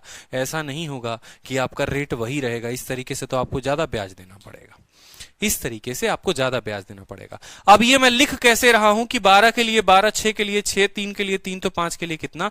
तो लिखने या निकालने का तरीका मेरा क्या है वो भी समझिए। मैंने आपसे कहा है कि ये 12% जो है, देखो 12 महीने के लिए कितना, 12 महीने के लिए 12%। आप बोलोगे जो 12% है वो 12 मंथ के लिए है, 12% है, 12 मंथ के लिए है। मान लो मुझे 5 महीने का चाहिए, तो मुझे इसे 5 से गुना करना पड़ेगा। 12 से 12 खत्म, 5, हमारा उत्तर हो जाएगा 5%। ठीक है। यानी अगर मैं 2-3 सवाल आपको इसी के ऊपर दूं, मैं कल के दिन आपको बोलूं कि रेट जो है वो मेरा 10% है। 10% क्या है, पर एनम है, पर एनम है, प्रति वर्ष का मेरा ये रेट है। यही रेट अगर मैं हाफ ईयरली कैलकुलेट करूं, यही रेट अगर मैं हाफ ईयरली कैलकुलेट करूं तो बता दो रेट क्या होगा। यही रेट अगर मैं क्वार्टरली कैलकुलेट करूं तो बता दो क्या होगा। यही रेट अगर मैं मान लो 5 मंथली कैलकुलेट करूं तो बता दो रेट क्या होगा। ये 3 चीजें मैंने आपको पूछी, तो आप क्या बोलोगे? आप सीधी सी बात बोलोगे, देखो सर बात ऐसी है, 10% आप रेट ले रहे हो ना, बात खत्म। ये 10% आप ले रहे हो कितने महीने के लिए सर? पर एनम का मतलब 12 महीने के लिए। आपको सर कितने महीने के लिए चाहिए? हाफ ईयरली का मतलब आपको 6 महीने के लिए चाहिए। 6 से काटो, यानी रेट आपका 5% आ जाएगा। ठीक है। आपने कहा सर ये जो 10% आप रेट ले रहे हैं ना सर, फिर देखिए सर कितने महीने के लिए? 12 महीने के लिए। हमको जो चाहिए क्वार्टरली चाहिए, मतलब हमको इससे कितने से गुना करना पड़ेगा? 3 से। 3 से काटो 4 बार में, 2 से काटो 5 बार में, आपका रेट आ जाएगा 2.5। बात खत्म। ठीक है। आपने कहा सर 5 मंथली का रेट बताना है, 5 मंथली का रेट बताना है। आप बोलोगे सर जो 10% आप चार्ज कर रहे हैं वो कितने महीने का कर रहे हैं? 12 महीने का। कितने महीने का निकालना है? 5 महीने का। इसको हम गुना करेंगे 5 के साथ। 50/12 आप काटोगे तो इसको कट जाएगा। ठीक है। 50/12 अगर आप काटो यहां पर, ठीक है, तो 12 चौके 48। ठीक है। 2/6 1/6। ठीक है। 1.66 करके जाएगा ये। ठीक है। तो आप ऐसे कर लो इसको, 4 सही, 12 चौके 48, 2/12 1/6, इतना परसेंट आपका रेट लग जाएगा। मेरी बात समझ में आई कि नहीं आई? तो कल के दिन एग्जामिनर आपसे अलग अलग रेट पर पूछ सकता है आपसे, तो आपको उसमें दिक्कत नहीं आनी चाहिए। अब जैसे इस सवाल को अगर आप देखोगे तो इस सवाल को जरा गौर से देखो, बड़ा मजा आएगा। इस सवाल में आपसे बोला गया है कि कितना क्वार्टरली का पेमेंट करेंगे कि 2120 रुपए आपको 1 सालों में चुकता करना पड़ेगा। सोचो क्या ये 1 साल है? नहीं, आपको पेमेंट करना है यहां पर क्वार्टरली नहीं, पहले हाफ ईयरली वाला था ना।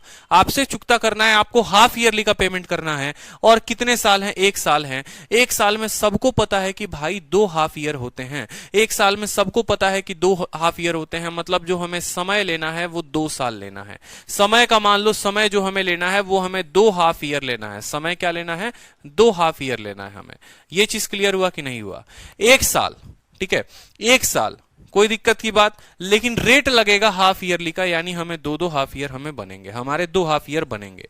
रेट जो है वो 20% पर एनम है, दिख गया, 20% प्रति वर्ष। अब खुद सोचो कि 20% अगर 12 महीने का रेट है, हमें कितने महीने के हिसाब से चाहिए? हाफ ईयरली का रेट चाहिए, यानी हमें 6 महीने के हिसाब से रेट चाहिए। 6 से काटो 2 बार में, 2 से काटो 10 बार में, यानी रेट जो होगा वो हमारा कितना होगा? रेट जो होगा हमारा 10% होगा। यानी अब हमारा सवाल कुछ ऐसे बन गया है कि देखो भाई, रेट है 10%, किस्तें बनानी है 2 और पैसे देने हैं तुम्हें 4200 रुपए, तो बताओ प्रत्येक किस्त कितने की होगी? तो अब यहां हमारा जो है मुन्नी भी बता देगी, बोलेगी सर पहला तो हम लोग 100 रुपए लेते ही लेते हैं, ठीक है, और दूसरे में क्या करते हैं सर? ब्याज जोड़ देते हैं, यानी 100 जमा 10 110 हो जाएगा, 210। 210 का जो है सर मान दे रखा है कितना? 210 का मान 4200 दे रखा है, यानी इसका 20 गुना है। यानी कितना है? इसका 20 गुना है। तो जो हमारा इंस्टॉलमेंट होगा वो कितना होगा? 100 का 20 गुना होगा, यानी 2000 जो होगा वो हमारा उत्तर होगा। आप ऐसे भी बोल सकते हो कि जो ये 4200 है, ये 4200 हमारा कितने का मान है? ये 4200 हमारा 210 का मान है। और हमें कैलकुलेट कितने का करना है? हमें कैलकुलेट 100 का करना है। 21 से काटेंगे 20 बार में, 2000 हमारा उत्तर आ जाएगा। क्लियर है? बताओ, हर किसी को ये बात क्लियर हुई? हाफ ईयरली, ईयरली, ठीक है, कोई दिक्कत किसी को? कोई परेशानी किसी को? बताओ। कुछ नहीं होता। अगर देखोगे ना सेकंडों सेकंडों में ये सवाल बन जाएगा और बिना पेन उठाए बनेगा। आपसे बोला था हाफ ईयरली लगाना है, आपको पता चला कि दो हाफ ईयरली मुझे लेने हैं। रेट है 20%। अगर पर साल 10% है तो उसके आधे का क्या होगा, रेट भी आधा हो जाता है। अगर ईयर से हाफ हो गया तो रेट भी मेरे भाई आधा ही हो जाएगा, 20 का आधा 10।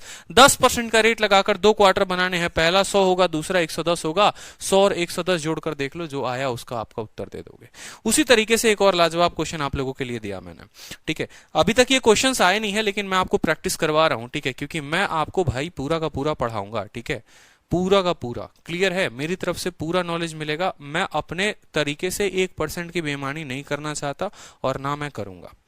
जो चीजें आपको नहीं भी पता वो मैं आपको पढ़ाऊंगा, क्योंकि आज से 1 साल बाद अगर सीईटी भी आ जाए ना, तो भी ये जो कोर्स है ये आपके लिए एक तरीके का वरदान साबित होगा वहां पर, ठीक है।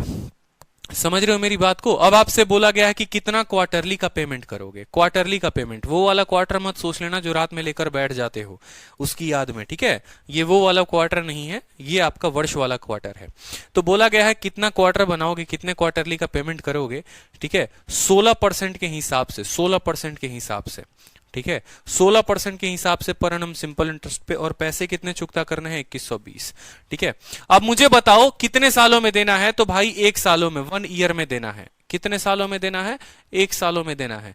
1 ईयर, 1 ईयर में कितने क्वार्टर बनेंगे, 4 क्वार्टर बनेंगे। समझ रहे हो या नहीं समझ रहे हो, नहीं पता तो देख लो, 3-3 महीने जोड़कर कितने क्वार्टर बनते हैं, टोटल के टोटल 4 क्वार्टर बनते हैं। 3 महीना 3 महीना 3 महीना 3 महीना, ठीक है। जो रेट होगा वो 16% है। रेट जो है वो 16% प्रति वर्ष है। 16 का अगर आप क्वार्टरली बोलोगे तो जो रेट आएगा वो आएगा आपका 4%। बोलो हाँ या ना। देखो होता क्या है, अगर मान लो कल के दिन समय को आधा करते हो ना, अगर मान लो यहां पर समय आपका ईयरली दिया गया है, समय आपका ईयरली दिया गया है और रेट आपका 10% है, ठीक है। तो समय को अगर आपने आधा किया तो रेट भी आपका आधा हो गया। अब समय को अगर आपने 1/4 किया है, क्वार्टर बनाया है समय का, तो आप जो है रेट का भी 1/4 कर सकते हो। या बेसिक तरीके से अगर कोई स्टूडेंट लिखना चाहे तो बोल सकता है सर देखिए 16% जो है वो 12 महीने का है, 16% जो दर है वो 12 महीने का है। हमको सर क्वार्टर का रेट लगाना है, क्वार्टर का मतलब होता है 3 महीने का। आप काट लो 3 से 4 बार में और 4 से 4 बार में, तो आपका जो रेट है वो 4% आ जाएगा, ठीक है।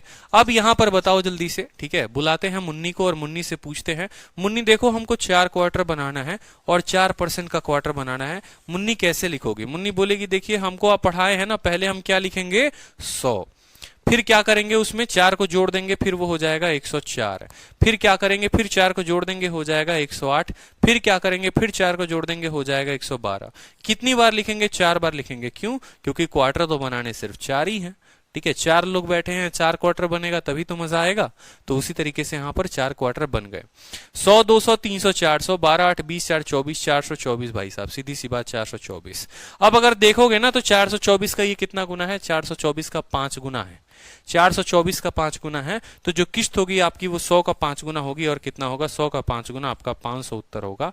500 इज द आंसर। क्लियर है भाई। कोई दिक्कत, कोई परेशानी, कोई कष्ट बताओ जल्दी से, ठीक है। कोई परेशानी किसी को, बोलो। तो सवाल में जरूरी नहीं है, देखो आज तक आप जितने भी चैनल देखोगे ना, मेरा दावा है आपको, ठीक है, मैं लिखित रूप में आपको दे सकता हूं कि कोई भी चैनल कभी भी ना किसी ने क्वार्टरली कराया है ना किसी ने हाफ ईयरली कराया है। रीजन यही है क्योंकि वो सब उठाते हैं एक ही जगह से, बुद्धि का प्रयोग करते नहीं है, रिसर्च करेंगे नहीं, और रिसर्च करेंगे नहीं बच्चों को वही पढ़ा देंगे, बच्चे भी खुश, क्योंकि एक ऐसा टॉपिक है जिसके बारे में बच्चा कुछ भी नहीं जानता यार, जो पढ़ा दो वो मान लेता है, ठीक है। और दिक्कत भी यही है। लेकिन भाई पेपर में एग्जामिनर ऐसा थोड़ी है, एग्जामिनर पागल थोड़ी है, वो एक डिग्री लेकर बैठा हुआ है और आपको देगा तो तरीके के सवाल देगा, फंसाएगा तो तरीके से फंसाएगा। तो बस थोड़ा सा ही इसमें बुद्धि का प्रयोग करना है और कुछ नहीं करना। 90% एक चैनल का मैंने देखा थंबनेल, अगर समझ ना आए तो जिंदा जला देना, ठीक है। 2 सेकंड में बता दूंगा ट्रिक। आप बेशक, मैंने ऐसा इंस्टॉलमेंट यूट्यूब पर सर्च किया, ठीक है, नहीं समझ में आए तो जिंदा जला देना, 2 सेकंडों वाली ट्रिक। और वही कहानी होती थी, रेट 2%, समय 100। देखो बच्चे लिखो 100 102 104 106, ये लो जोड़ दो, इसका 4 गुना इसका 4 गुना, आ गया कि नहीं 2 सेकंड, ऐसे कहानी होती है। अरे भैया काहे पागल बना रहे हो, ठीक है, अगर रेट तुम्हारा वैसे दिया हुआ है, हमको भी पता है जोड़ना है, लेकिन अगर मान लो कल के दिन वो रेट हाफ ईयरली आ जाए, रेट क्वार्टरली आ जाए, तो उसके बारे में बच्चों को कौन बताएगा, आपके मौसा जी आके बताएंगे? उसके बारे में बच्चों को बताना है कि नहीं बताना है, तो ये बात समझना पड़ेगा, ये कंसेप्ट आपको जानना पड़ेगा। ठीक है, 100, 102, 103, 104 हर किसी को लिखना आता है, कोई बड़ी बात नहीं है, लेकिन जो कंसेप्ट है वो हर किसी को नहीं आते, वो चाहता हूं कि आप लोग सीखो। अब जैसे ये सवाल एक मैंने खुद से डेवलप किया है, खुद से मैंने आप लोगों के लिए बनाया है। ठीक है, आप लोगों के लिए क्या बनाया कि 5 महीने की कितनी किस्तें, कौन सी 5 माही किस्त 94,500 रुपए के ऋण को एक सही 1/4 वर्ष में 12% प्रति वर्ष के साधारण ब्याज से चुका देगी। अब एक बच्चा भी बोलेगा सर देखिए हमको कितना समय दिया गया है, एक सही 1/4 साल।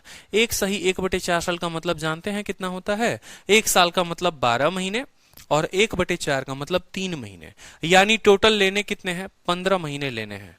टोटल महीने जो है हमारे पास 15 महीने हैं। अगर 5-5 महीने की हम बात करें तो कितने हमारे पास टर्म बनेंगे? 5 मंथली वाला जो काम होगा, 5 मंथली वाला जो सिस्टम होगा, कितने 5 मंथली बनेंगे हमारे पास? तो हमारे पास 3 5 मंथली बनेंगे। क्यों? क्योंकि समय है हमारे पास 15 महीने, समय है हमारे पास 15 महीने, और हमें 5-5 महीने का क्वार्टर बनाना है, तो हमारे पास क्वार्टर नहीं 5-5 महीने की मान लो हमारे पास यूनिट बनानी है, तो 3 यूनिट बनेंगे, यानी 3 किस्तें बनेंगी कि एक किस्त 5 महीने के बाद, दूसरी किस्त फिर 5 महीने के बाद, फिर तीसरी किस्त 5 महीने के बाद। तो टोटल किस्त जो बनेगी वो कितनी किस्त बनेगी? टोटल 3 किस्त बनेगी। 15 महीने हमारे पास पैसे हैं और 5-5 महीने की बनानी है, यानी 3 किस्त हमें देना है। रेट जो है वो 12% पर एनम है। अगर 12% एक साल का, 5 महीने का कितना? 5%, क्योंकि आपको भी पता है सर 12% 12 महीने का, 5 महीने का 5%, यानी 5% रेट हमारा हो जाएगा। तो जो रेट होगा वो कितना होगा? रेट जो होगा वो हमारा 5% होगा। ठीक है, अब बुलाते हैं अपनी मुन्नी को और मुन्नी से पूछते हैं बताओ मुन्नी अब कैसे लिखोगे? तो बोलेगी सर देखिए पहला तो आप 100 लिखिएगा ही लिखिएगा, ठीक है, फिर उसमें सर 5 जोड़ दीजिए तो कितना हो जाएगा? 105, फिर उसमें सर 5 जोड़ दीजिए हो जाएगा 110। कितने बार लिखेंगे मुन्नी? मुन्नी बोलेगी सर 3 किस्त बनाने हैं तो 3 ही बार लिखिएगा ना, 100, 200, 300, 300 कितना हो जाएगा? 315।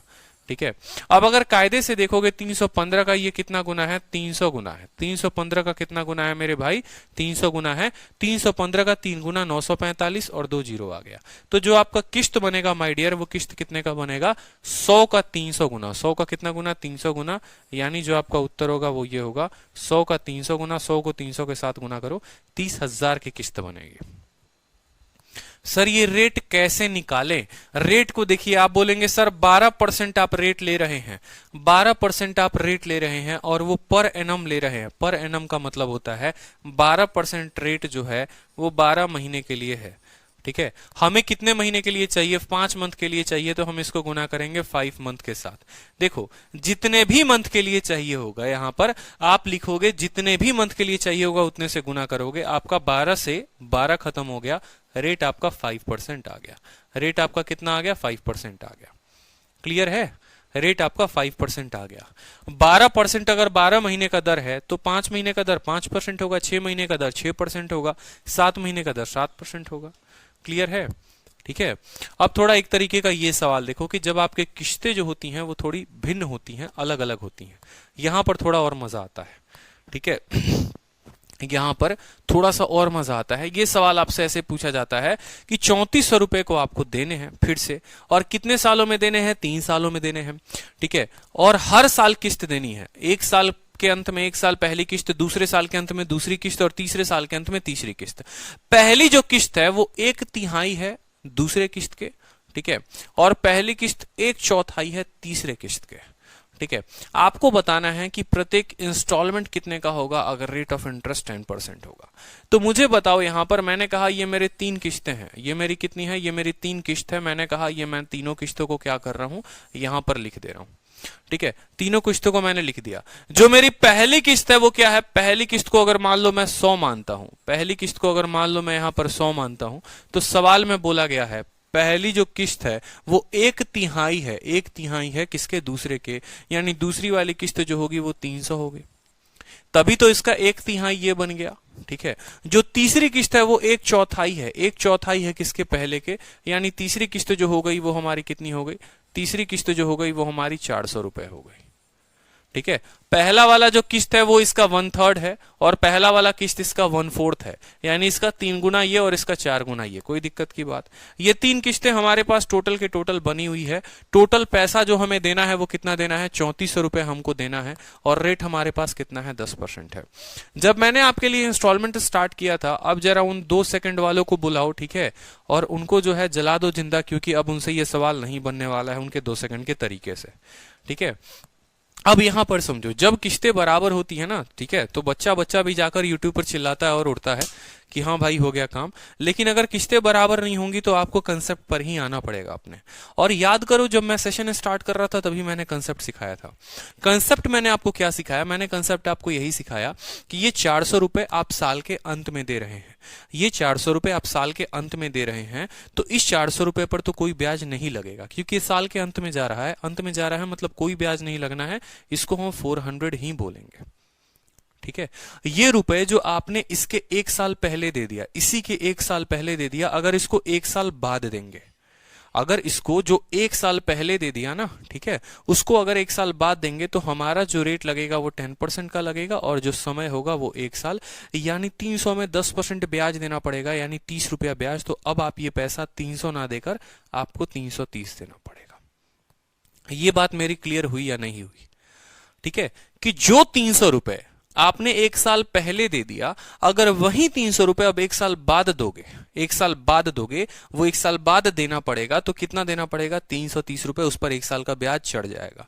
उसी तरीके से ये जो 100 रुपए हैं, ये जो 100 रुपए हैं, अब ये 100 रुपए को अगर आप मान लो 1 साल और 2 साल बाद दोगे, आप मान लो 2 साल बाद दोगे, आप बोलोगे सर रेट लगेगा 10% का और समय है 2 साल, यानी सर 20% इसका ब्याज लगेगा। 100 का 20% होता है 20, यानी अब आपको 120 रुपए देने पड़ेंगे, यानी टोटल जो है आप 850 रुपए दोगे। टोटल कितना रुपया दोगे आप, 850 रुपए आपको देने पड़ेंगे।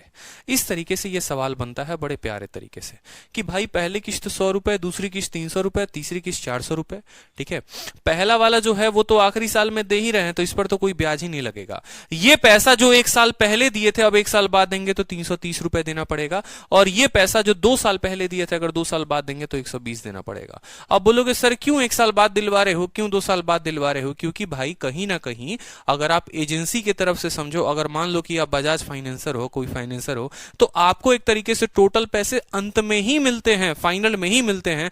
फाइनेंसर अगर सोचे कि इतने पैसे बाद में देगा, इतने पैसे बाद में देगा, तो फाइनेंसर उस हिसाब से कैलकुलेट करता है कि उसको टोटल पैसे अंत में ही मिलते हैं, यानी टोटल जो पैसे आपको देने हैं वो 850 यूनिट देना है, और 850 का यहां पर 4 गुना दे रखा है। 850 का 4 गुना 8 चौके 32, 50 का 4 गुना, ठीक है, 3400 रुपए। 8.5 का 4 गुना दे रखा है। आपसे बोला है बताओ प्रत्येक किस्तें कितने की थी, फर्स्ट सारी की सारी इंस्टॉलमेंट कितने की थी। पहली इंस्टॉलमेंट 100 यूनिट, 100 का 4 गुना कितना, 400।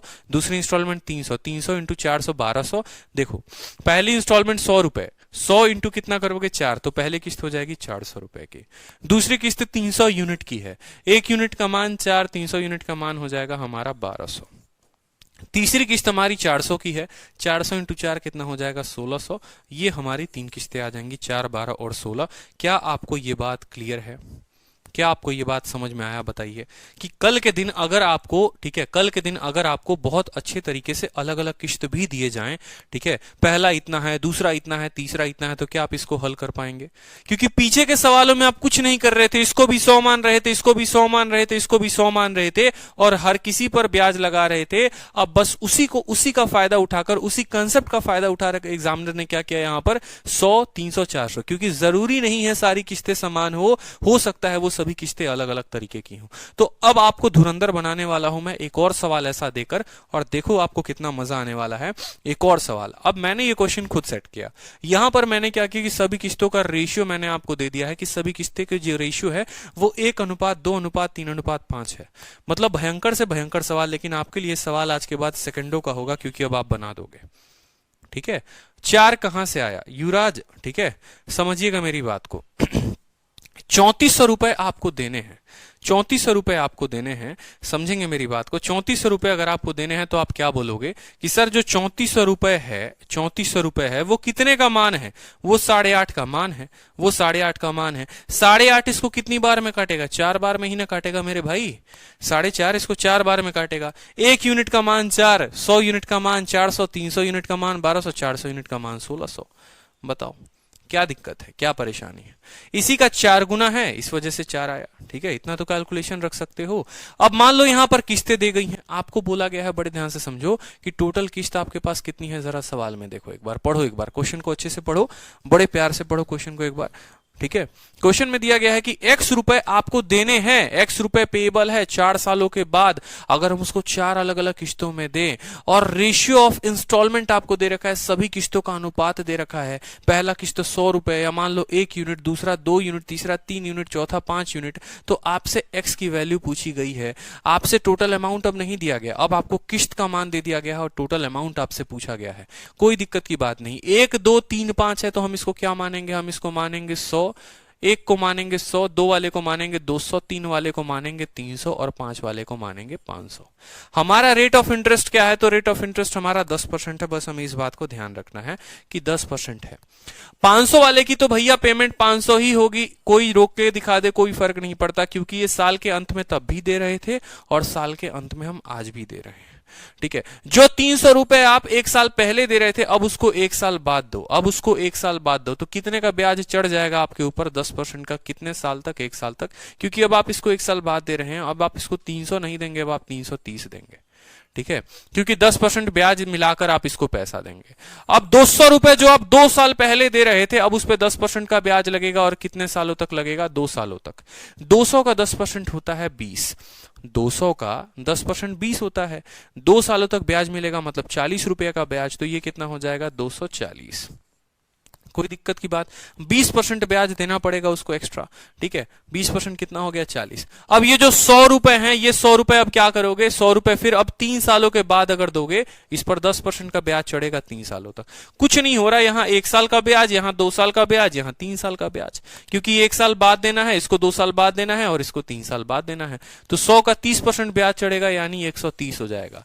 जोड़ लो यहां पर 5 3 8 2 10 1 11 1100, 40 30 70 और 300 1200। कितना हो गया टोटल हमारे पास? ₹1200।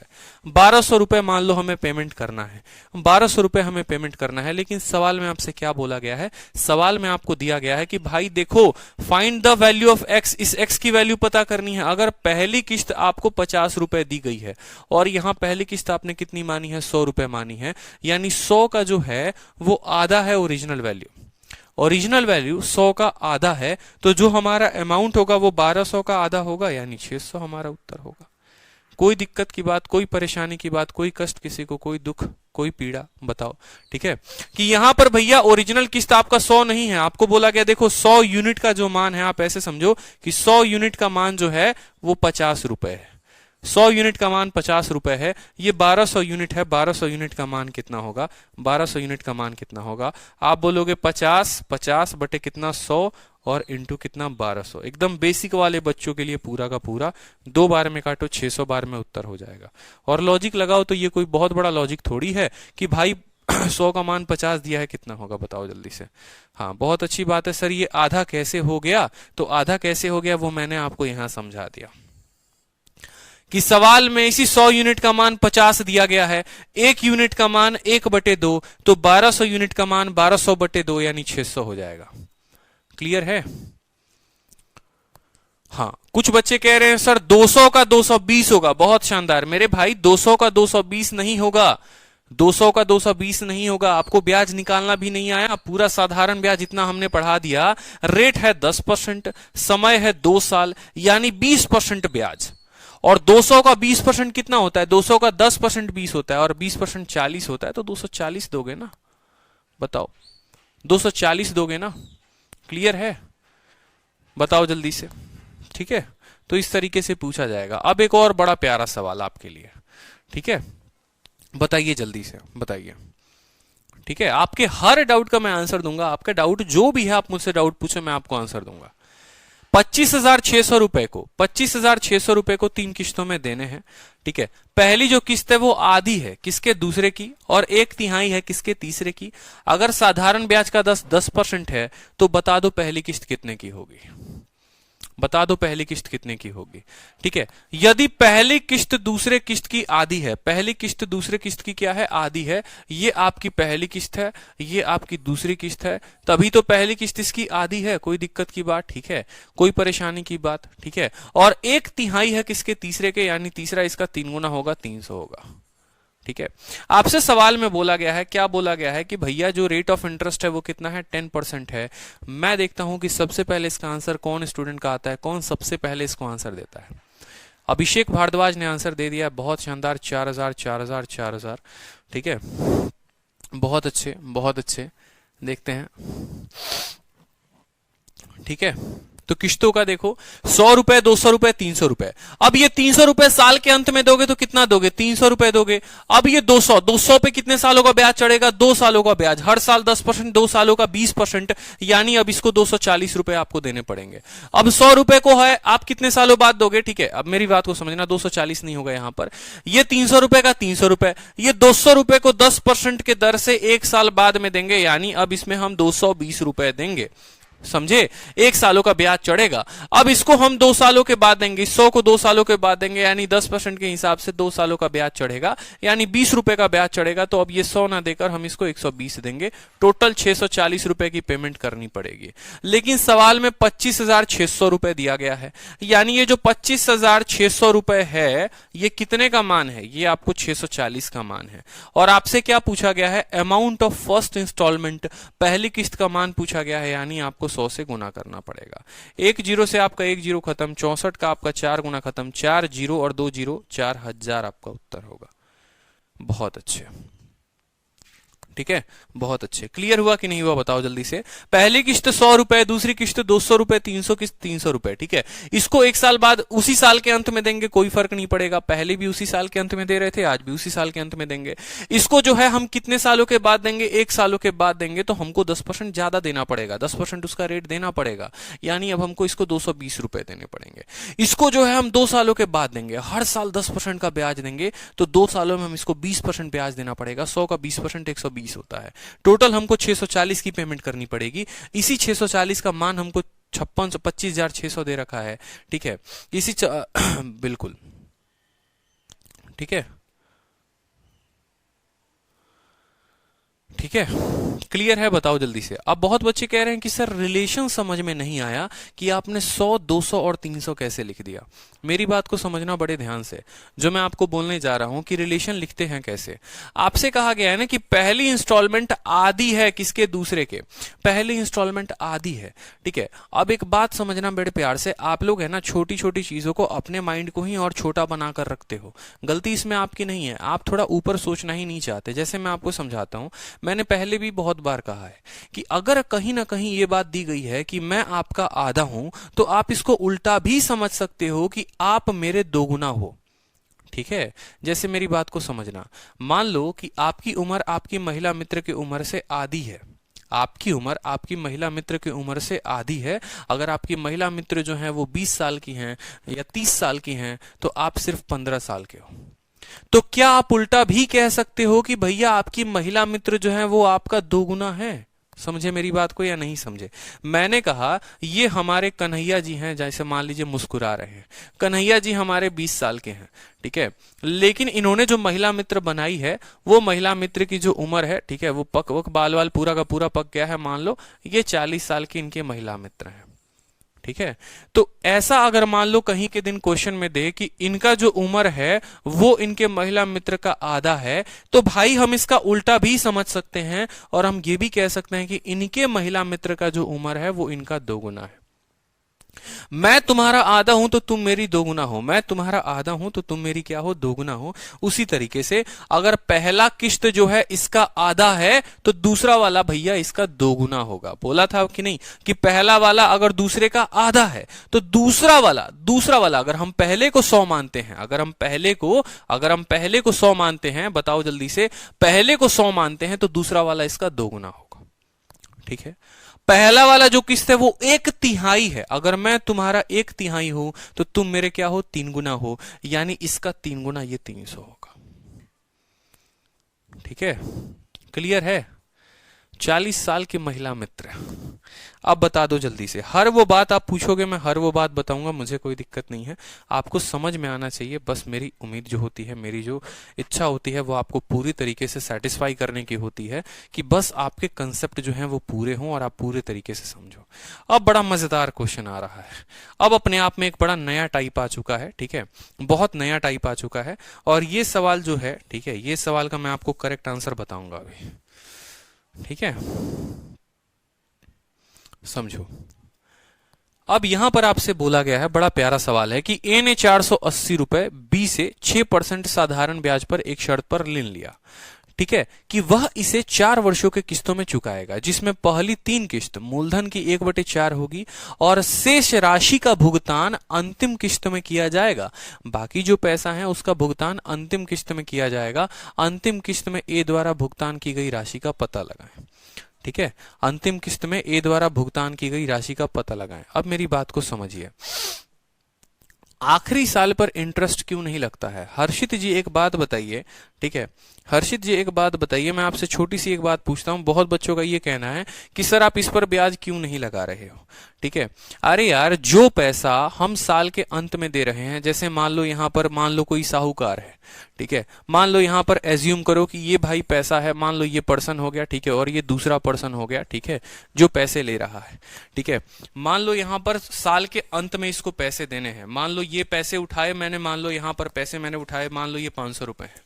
ठीक है, साल के अंत में इसको पैसे देने थे, ये मेरी आखिरी किस्त थी और आखिरी किस्त देकर मैंने इसको चुकता कर दिया कि ले भाई तू पैसे, ये मेरी आखिरी किस्त है, बाजार खत्म। जब आप आखिरी किस्त दे रहे होते हो तो क्या उस पर ब्याज लगता है?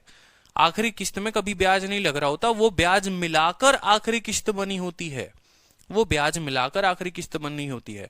यानी उसको पहले भी साल के अंत में दे रहे थे, आज भी साल के अंत में दे रहे हो, तो उसमें ब्याज नहीं लगेगा। लेकिन ये पैसे मान लो यहां पर मैंने दिए आज 2004 में, मान लो ये 2004 में मैंने पैसे दिए, और इसके 1 साल पहले मैंने जो किस्त दी थी वो 2003 में दी थी। उसके 1 साल पहले मैंने जो पैसे दिए थे वो 2002 में दिए थे। उसके 1 साल पहले जो मैंने पैसे दिए थे 2001 में दिए हुए थे। मैंने कहा अब सभी पैसों को 2004 में देना है, सभी पैसों को फाइनल वाले पे देना है। जब तो 2004 वाले को 2004 में दोगे तो कभी उस पर किस्त लगाओगे? कभी भी किस्त नहीं लगाओगे। पहले भी 2004 में दे रहे थे, आज भी 2004 में दोगे, कहां से ब्याज लगाओगे? इस पर बताना, ब्याज कहां लगेगा? ये तो पहले भी तभी। अब मान लो कि मैंने पैसा अभी भी 500 रुपए दे रहा हूं इसी वक्त पर, और कल भी मैं 500 रुपए दूंगा इसी वक्त पर, तो एक्स्ट्रा ब्याज मुझे कहां देना है? नहीं देना है। ठीक है, लेकिन इस पर 1 सालों का ब्याज देना पड़ेगा, इस पर 2 सालों का ब्याज देना पड़ेगा, इस पर 3 सालों का ब्याज देना पड़ेगा। क्लियर है? बताओ जल्दी से। अब आ जाओ। अब उल्टा सवाल आपसे पूछा जाता है। अब क्या होता है, मैंने जैसे आपको शुरू में एक बात कही थी कि हर जगह आपको अमाउंट दे देगा, हर जगह आपको अमाउंट दे देगा, अमाउंट अमाउंट अमाउंट। ठीक है, आप जहां पर भी कैलकुलेट कर रहे हो, अगर आप कायदे से देखोगे तो हर जगह क्वेश्चन में आपको अमाउंट ही दिया गया है कि इतने का मान इतना, इतने का मान इतना, इतने का, हर जगह दिया हुआ है। ठीक है, लेकिन कहीं कहीं पर क्या होता है कि क्वेश्चन आपका ऐसे आ जाता है जहां पर अमाउंट नहीं देता, जहां पर आपको प्रिंसिपल देता है, जहां पर आपको प्रिंसिपल देता है। ठीक है, और प्रिंसिपल देकर आपसे क्या बोलता है?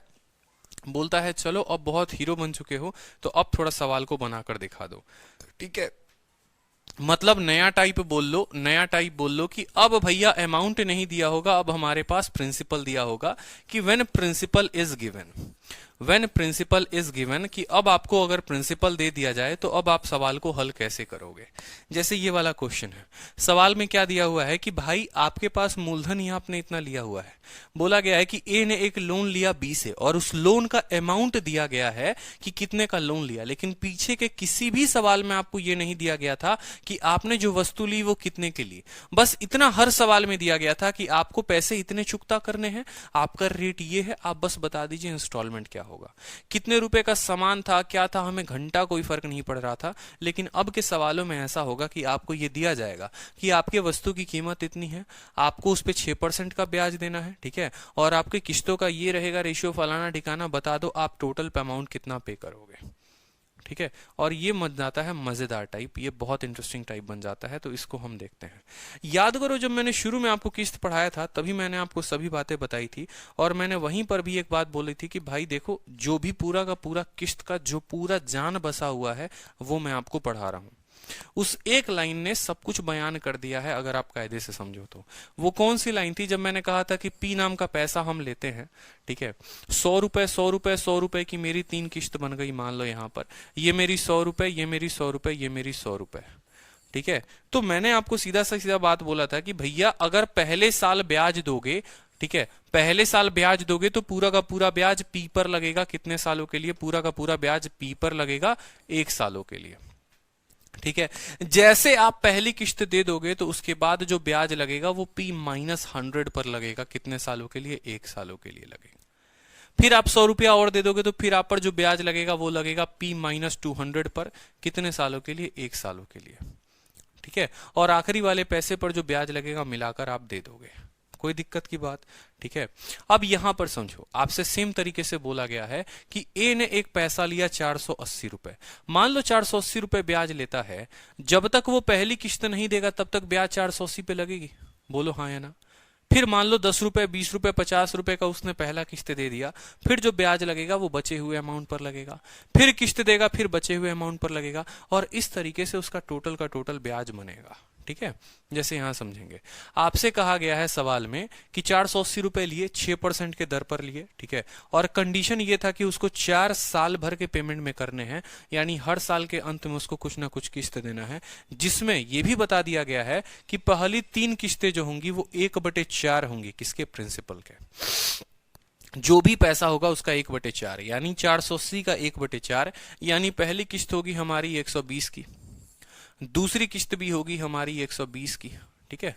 समझना मेरी बात को, पहली किस्त कितने की होगी? 120 की होगी, दूसरी किस्त जो होगी वो कितने की होगी? 120 की होगी, और तीसरी किस्त भी जो होगी वो कितने की होगी? 120 की होगी। ये सवाल में हमसे बोला गया है कि आप जो किस्त दे रहे हैं उसमें पहली 3 किस्तें 1/4 हैं प्रिंसिपल के, और बाकी बचा हुआ जो अमाउंट हो जाता है, अब ये मत बोल देना कि सर 480 में से 360 चला गया तो 120 बचा, ऐसा नहीं है भाई। उसमें कुछ ब्याज भी तो ऐड होगा ना, इसका भी ब्याज होगा, इसका भी ब्याज होगा, इसका भी ब्याज होगा, तो जो बाकी अमाउंट होगा वो उस लड़का जो है वो पे करता है फाइनल इंस्टॉलमेंट में, यानी फाइनल इंस्टॉलमेंट में जो वो पेमेंट करेगा वो 120 प्लस इंटरेस्ट करेगा।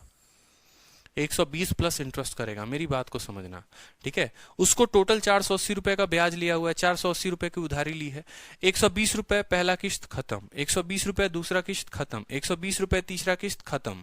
लास्ट वाला जो पैसा देगा वो 120 रुपए तो देगा ही देगा, और सभी पर मिला हुआ ब्याज देगा, इतना ब्याज वो देगा। लास्ट वाला जो पैसा देगा वो कितना देगा? 120 रुपए जो बचे हैं वो, और प्लस सभी का ब्याज, इसका इसका इसका सभी का मिलाकर ब्याज, टोटल इंटरेस्ट आई। तो वहीं आपसे पूछा गया find the amount paid by A in last installment, जो लास्ट में वो पे किया वो कितना किया। तो जो भी उत्तर होगा वो 120 से ज्यादा होगा, कोई दिक्कत की बात नहीं है। अब हम देखते हैं कि भैया जो ब्याज लगा हमें क्या कैलकुलेट करना है। हमें इस आई का मान कैलकुलेट करना है कि हमें ब्याज जो मिला है वो कितना मिला है। हमें इस आई का मान कैलकुलेट करना है कि हमें कितने का ब्याज मिला है, ठीक है। और ब्याज निकालने के लिए हमने आपको साधारण ब्याज में बड़े बखूबी तरीके से पढ़ा रखा है। आप समझो कि जब तक आपने पैसे नहीं दिए थे, समझना, जब तक आपने पैसे नहीं दिए थे आपका ब्याज किस पर लग रहा था? पी पर। तो उसी तरीके से आपने जब तक पहली किस्त नहीं दी थी आपका ब्याज किस पर लग रहा था? 480 पर आपका ब्याज लगेगा। फिर 120 रुपए 1 साल बाद दे दिए, तो इस 480 पर कितने साल ब्याज लगेंगे? 1 साल। कोई दिक्कत की बात।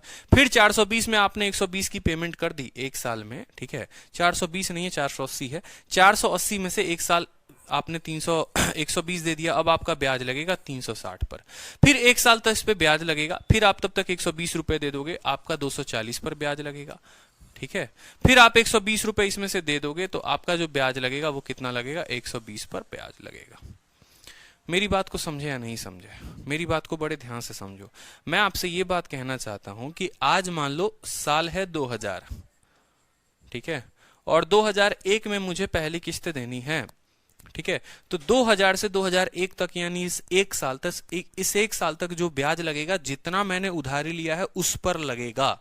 यानी 1 सालों तक इस पर ब्याज लगेगा। फिर मैं 120 रुपए कंपनी को दे दूंगा तो अब उसे 120 रुपए वो कम लगाएगी, 480 में 120 कम यानी 360 पर ब्याज लगाएगी। फिर उस 360 में 120 कम 240 पर ब्याज लगाएगी। फिर 240 में फिर 120 दे देंगे यानी वो 120 रुपए पर ब्याज लगाएगी। यानी हम ऐसा कह सकते हैं कि हमें जो ब्याज देना है वो कितने पर देना है, 480 पर 1 साल का ब्याज, 360 पर 1 साल का ब्याज, 240 पर 1 साल का ब्याज और 120 पर 1 साल का ब्याज। ठीक है।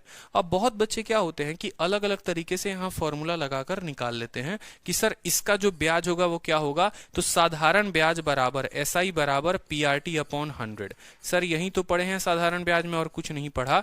तो सर इस पर जो ब्याज मिलेगा कितना मिलेगा, प्रिंसिपल के जगह 480 हो गया। रेट कितना दिया हुआ है, रेट अगर कायदे से देखोगे तो रेट 6% का दिया है तो 6%। और कितने सालों तक, 1 सालों तक यानी 1/100। ठीक है। फिर इसका ब्याज आप अलग निकालोगे और इसका ब्याज क्या निकालोगे, 360 इंटू 6 इंटू 1/100। इसी तरीके से इसका ब्याज निकालोगे। अब एक बात आपको समझाता हूं मैं साधारण ब्याज के केस में। अगर आप कायदे से देखोगे तो 6 इंटू 1/100, 6 इंटू 1/100, 6 इंटू 1/100, 6 इंटू 1/100 हर जगह से कॉमन आएगा। यानी मैं अगर आपको ऐसे बोलूं कि मान लो मेरे 4 बेटे, ठीक है, पहले वाले बेटे को मैंने 480 रुपए दिए, दूसरे वाले को 360 रुपए दिए, तीसरे वाले को 240 रुपए दिए, चौथे वाले को 120 रुपए दिए और उन सभी को मैंने कहा कि तुम सभी को मैं 6% पर पैसा दे रहा हूं। 6% पर पहले वाले बेटे को, दूसरे वाले को 6%, तीसरे वाले को 6%, चौथे वाले को 6%। तो 1 साल बाद अगर वो लोग इंडिविजुअली पैसा देंगे तो ये अपने अमाउंट का 6% ब्याज देगा, ये अपने अमाउंट का 6% देगा, ये अपने अमाउंट का 6% देगा और ये अपने अमाउंट का 6% देगा। ठीक है। उनके लिए तो उनका जो ब्याज होगा वो अपने अपने अमाउंट पर होगा, लेकिन मेरे लिए जब मैं ब्याज कैलकुलेट करूंगा तो मेरे लिए मुझे पता चलेगा कि मेरे पास जो टोटल पैसा था उसका मुझे 6% मिला। तो कभी भी आज के बाद ये अलग अलग कैलकुलेट नहीं करना है आपको कभी भी ऐसे नहीं लिखना है कि हाँ हम अलग अलग सबका मान लिख रहे हैं। जब भी आपका अलग अलग प्रिंसिपल आए आप सभी प्रिंसिपल को जोड़ दीजिए, वो आपका टोटल क्या हो जाएगा, आपका टोटल ब्याज हो जाएगा। मेरी बात को समझिए हम कहना क्या चाह रहे हैं। ठीक है, ठीक है। मतलब आपको 480 अलग नहीं लेना है, आपको 360 अलग नहीं लेना है। आपको जैसे मान लो यहां पर, ठीक है, ये एक व्यक्ति है, लाला जी है, मान लो 400 रुपए हैं इसके पास, ये 30 रुपए इसको ब्याज देता है, 20 रुपए पे इसको देता है। ठीक है, मान लो 130 120 कितना 250 हो गया और आपको मान लो 150 रुपए अपने तीसरे बेटे को देता है। ये तीनों बेटों को देता है और हर बेटे से जो रेट है वो कितना लेता है, हर बेटे से जो ब्याज है वो 10% का लेता है। तो पहले वाले का ब्याज 13 बनेगा, दूसरे वाले का 12 और तीसरे वाले का 15। टोटल ब्याज देखो तो 15 13 कितना हो गया, 28, 28 और 12 कितना हो गया, 40 रुपए का ब्याज उसको मिलने वाला है। टोटल ब्याज कितना मिला है, 40 रुपए। टोटल ब्याज उसको मिला है 40 रुपए और ये जब 40 रुपए देखता है तो यार इसका ही 10% है। ठीक है, तो या तो सबका 10% अलग अलग निकाल लो या टोटल का 10% निकाल लो, बात वहीं पड़ता है, ब्याज बराबर ही पड़ती है। तो उसी तरीके से सबका अलग अलग निकालने से बेहतर है सबको जोड़ के एक साथ निकाल ले, इससे हमारे गुना भाग में कोई गलती नहीं होगी। तो 480 और 120 कितना हो गया, 600 रुपए हो गए और 360 और 240 कितने हो गए, 600 रुपए हो गए। यानी 1200 का 1 सालों का ब्याज निकाल दो। कितना निकाल दो, 1200 का 1 साल का ब्याज निकाल दो। तो 1200 का 1 साल का ब्याज 1200 इंटू 6 इंटू 1/100। ब्याज कितना आ गया भैया, 12 इंटू 6 72 रुपए का ब्याज आ गया। यानी जो हमारे भाई साहब को पेमेंट करनी थी 120 रुपए तो करनी ही करनी थी और 72 रुपए का ब्याज पेमेंट करना था। तो 192 is the correct answer. 120 plus 72 बराबर 192 पेमेंट करना है।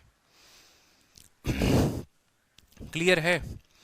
अभिषेक भारद्वाज जैसे महान है, जैसे मान लो ये महान पुरुष ने क्या किया है, इन्होंने इसका ब्याज अलग निकाला है, इसका 6% अलग निकाला है, इसका 6% अलग निकाला है, इसका 6% अलग निकाला है। इसी वजह से मैं चाहता हूं कि आप लोग ये गलती ना करो। इस वजह से मैंने आपको इतना एक्सप्लेन किया, बेटा बेटी फलाना ठिकाना का एग्जाम्पल लिया कि सबका अलग अलग निकालने से बेहतर है यार सभी मूलधनों को जोड़ दो ना, वो तो एक ही चीज के पार्ट हैं। ठीक है, तो सवाल में क्या बोला था कि आपकी इतनी किस्तें हैं, 3 किस्तें हो गई, चौथी किस्त मिलाकर ब्याज मिलाकर देना है। ठीक है, तो यहां पर पहला पर आपको 480 का ब्याज लगेगा, दूसरा 480 से 120 कम 360, फिर इसमें 120 कम 240, फिर इसमें 120 कम 120। टोटल जो पैसा दोगे वो 1200 पर ब्याज दोगे। 1200 पर 4 साल नहीं, 1200 पर 1 साल। तो 1200 का एक साल का ब्याज 72 रुपए हो जाएगा। 120 देना ही था और 72 और दे दिया, तो टोटल कितने हो गए हमारे 192। क्या ये बात आपके दिमाग में गई या नहीं गई बता दो। हाँ कोई बात नहीं अभिषेक, ठीक हो जाएगा, इसीलिए तो हम है ना यहाँ पर, बताने के लिए ही हैं हम, चिंता ना करें, ठीक है, कोई दिक्कत की बात नहीं है। अब अगला सवाल भी उसी तरीके से है, और ये सवाल ऑलमोस्ट हर जगह भटकता है, हर जगह घूमता है। कोई 10 ले लेगा, कोई यहाँ पर 100 रुपए अपनी शीट में लिखवा देता है, कोई यहाँ पर 1000 1100 लिखवा देता है, तो अलग अलग तरीके से चलते रहता है। अलग अलग टीचर के नोट्स देखोगे तो ये सवाल हर किसी के शीट में मिलेगा और हर किताब में मिलेगा कि 10 रुपए आपने उधारी ली, 10 रुपए उधारी लिया, ठीक है, और एक एक रुपए की किस्त दे रहे हो। समझना सवाल को, पढ़ना। पटना हो गया, दिल्ली हो गया, यूपी हो गया, कोई भी एग्जाम हो गया, यूपीएसआई एसएससी से लेकर हर एग्जाम में ये सवाल आया है, और हर स्टेट के हर किताब में ये सवाल दिया जाता है इंस्टॉलमेंट का। सिंपल सा क्वेश्चन होता है कि 10 रुपए आपने उधारी लिए हैं, आपने उसको 11 रुपए दिया हुआ है, मतलब आपको ये भी दे दिया है कि आपने उधारी लिया कितना है, और आपको ये भी दे दिया है कि आपने पे कितना किया हुआ है। आपको दोनों सवाल में दे दिया, 10 लिया है और 11 दिया हुआ है। आपसे ये बोला है कि प्रत्येक किस्त जो आपने दी है वो एक एक रुपए की किस्त आपने दी है। तो 1 रुपए की 11 किस्त, यानी आपने जो पेमेंट किया वो 11 रुपए की है। ये आपको निकालना है, मेरी बात को समझिए। आपने जो पैसा लिया है वो 10 रुपए लिया है, ठीक है। आपने एक एक रुपए की 11 किस्तें दी हैं, यानी आपने पेमेंट किया है अगले को 11 रुपए का। अब सोचो मैं वो पर्सन हूं, मैं 10 रुपए उधारी लेता हूं किसी से और 11 रुपए मैं किसी को चुकता करता हूं, यानी मैं ब्याज उसको कितना दे रहा हूं। मैं उस व्यक्ति को कितने रुपए का ब्याज दे रहा हूं, मैं उस व्यक्ति को 1 रुपए का ब्याज दे रहा हूं। खुद सोचो, मैंने प्रिंसिपल जो लिया था वो कितना लिया था, 10 रुपए, और एक एक रुपए की 11 किस्त में दे रहा हूं, यानी मैं उसको अमाउंट जो दे रहा हूं मैं 11 रुपए दे रहा हूं।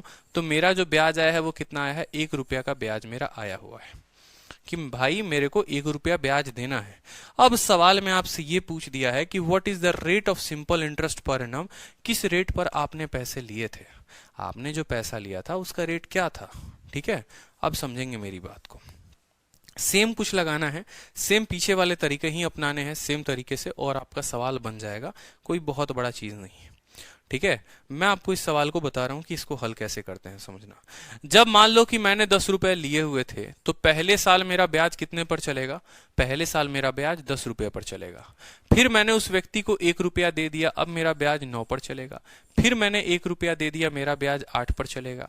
फिर मैंने 1 रुपया दे दिया, मेरा ब्याज 7 पर चलेगा। फिर मैंने 1 रुपया दे दिया, मेरा ब्याज 6 पर चलेगा।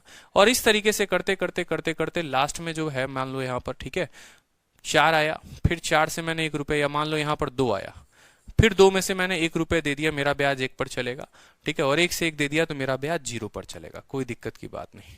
समझ रहे हो या नहीं समझ रहे हो बताओ जल्दी से। मेरे कहने का मतलब है कि लास्ट तक ये कितने तक आएगा, 1 तक आएगा, ठीक है।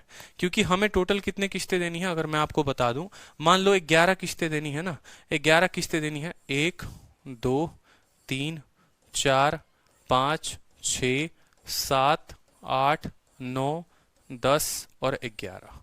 हमने टोटल किस्तें दी हैं 11, मान लो यहाँ पर टोटल किस्तें जो हमने दी हैं वो 11 दी हैं, ठीक है। 1 रुपए की 1 किस्त, दूसरी किस्त, तीसरी किस्त, चौथी किस्त, 5वीं किस्त, छठी किस्त, 7वीं किस्त, 8वीं, 9वीं, 10वीं, और एक और किस्त हम देंगे यहाँ पर, एक और किस्त देंगे तो जाकर ये अमाउंट होगा। टोटल हमें 11 रुपए की किस्त देनी है, ठीक है। अब समझना मेरी बात को। हमने जो पैसा लिया वो 10 रुपए लिए, 1 रुपए की किस्त लौटा दी, अब 9 रुपए पर ब्याज, फिर 1 रुपए की किस्त लौटा दी, 8 रुपए पर ब्याज, फिर 1 की लौटा दी 7 पर, 1 की लौटा दी 6 पर, 1 की लौटा दी 5 पर, 1 की लौटा दी 4 पर, 1 की लौटा दी 3, फिर 2, फिर 1 रुपए, और उस 1 रुपए का फिर किस्त आपने दे दिया ना, यही सवाल में था ना। 1 2 3 4 5 6 7 8 9 10, ठीक है। 10 9 8 7 6 5 4 3 2 1, ठीक है। इस 1 रुपए की लौटा दी 0, और ये जो लास्ट में आपने 1 रुपया दिया हुआ है ना किस्त के तौर पर, यही 1 रुपया क्या है, यही 1 रुपया आपका ब्याज है, यही 1 रुपया क्या है, आपका ब्याज है। और ये 1 रुपया जो मिला है ना वो सभी से मिला गया ब्याज है, इस पर भी, इस पर भी, इस पर भी, ऑलमोस्ट सभी से दिया गया, थोड़ा थोड़ा थोड़ा थोड़ा मिल मिलकर कितना हो गया है, थोड़ा थोड़ा मिल मिलकर वो 1 रुपया बन गया है, ठीक है भाई, 10 रुपए उधारी लिए थे तो 10 रुपए में तो 1-1 रुपया करके 10 महीने तक चुका दिए, लेकिन आखिरी महीना जो 1 रुपया दिया वो क्या था? जो आखिरी महीना 1 रुपया दिया हमने किस्त के तौर पर, वो सभी पर मिला गया ब्याज था, वो सभी पर ब्याज था। अब अभी कुछ देर पहले आपको हमने सिखाया था, अभी कुछ देर पहले हमने आपको क्या बताया था कि या तो हर किसी का अलग अलग ब्याज निकाल लो, हर किसी का अलग अलग ब्याज निकाल लो, या हर किसी को जोड़कर एक साथ उनका ब्याज निकाल लो। तो हर किसी को जोड़ोगे तो क्या बोलोगे, सर पहले 10 है, फिर कितना है, 9 है। इस तरीके से जोड़ते जोड़ते जोड़ते जोड़ते कहां तक जाओगे, 1 तक। ये टोटल का टोटल कहलाता है पी। ये टोटल को हम क्या कहते हैं, इस टोटल को हम बोलते हैं प्रिंसिपल, मूलधन। ये हमारा पी हो गया। रेट कितना लगेगा, रेट हमारा लगेगा आर, ठीक है।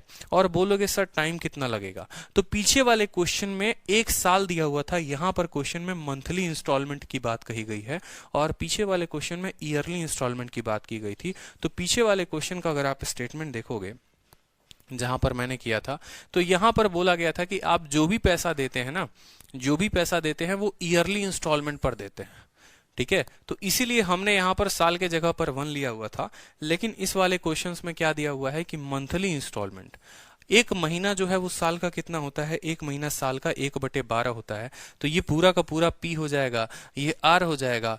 टाइम के जगह पर 1/12 लिख देंगे, टाइम के जगह पर क्या लिख देंगे, टाइम के जगह पर 1/12 लिख देंगे। तो हमारा पी आ चुका है, आर आ चुका है, टी आ चुका है, और बट्टे में क्या कर देंगे, बट्टे में 100। ये किसके बराबर होगा, ये पूरा का पूरा एसआई के बराबर होगा। और हमारा एसआई क्या है, 10 रुपए उधारी ली थी, 11 रुपए चुकता किए, तो ब्याज जो हो गया वो हमारा कितने के बराबर, 1 के बराबर। इसको हल कर लीजिए, आपका रेट आ जाएगा। हल करने का तरीका हम आपको बता देते हैं कि हल कैसे करेंगे। ये क्या है, सम ऑफ नेचुरल नंबर है, सम ऑफ नेचुरल नंबर है, गिनती के सभी अंकों का जोड़। इनका फॉर्मूला क्या होता है, अगर आपको पता नहीं तो सम ऑफ नेचुरल नंबर का जो फॉर्मूला होता है वो n इंटू एन प्लस 1/2 होता है। n का मतलब क्या कि कितनी संख्याएं हैं, 1 2 3 4 5 6 से लेकर अगर मान लो 100 तक है, उनको जोड़ा जाएगा इस फॉर्मूले के हिसाब से। अगर मुझे 100 तक जोड़ना है तो 100 इंटू 101/2, लेकिन यहां मुझे कितने तक जोड़ना है, 10 तक, ठीक है।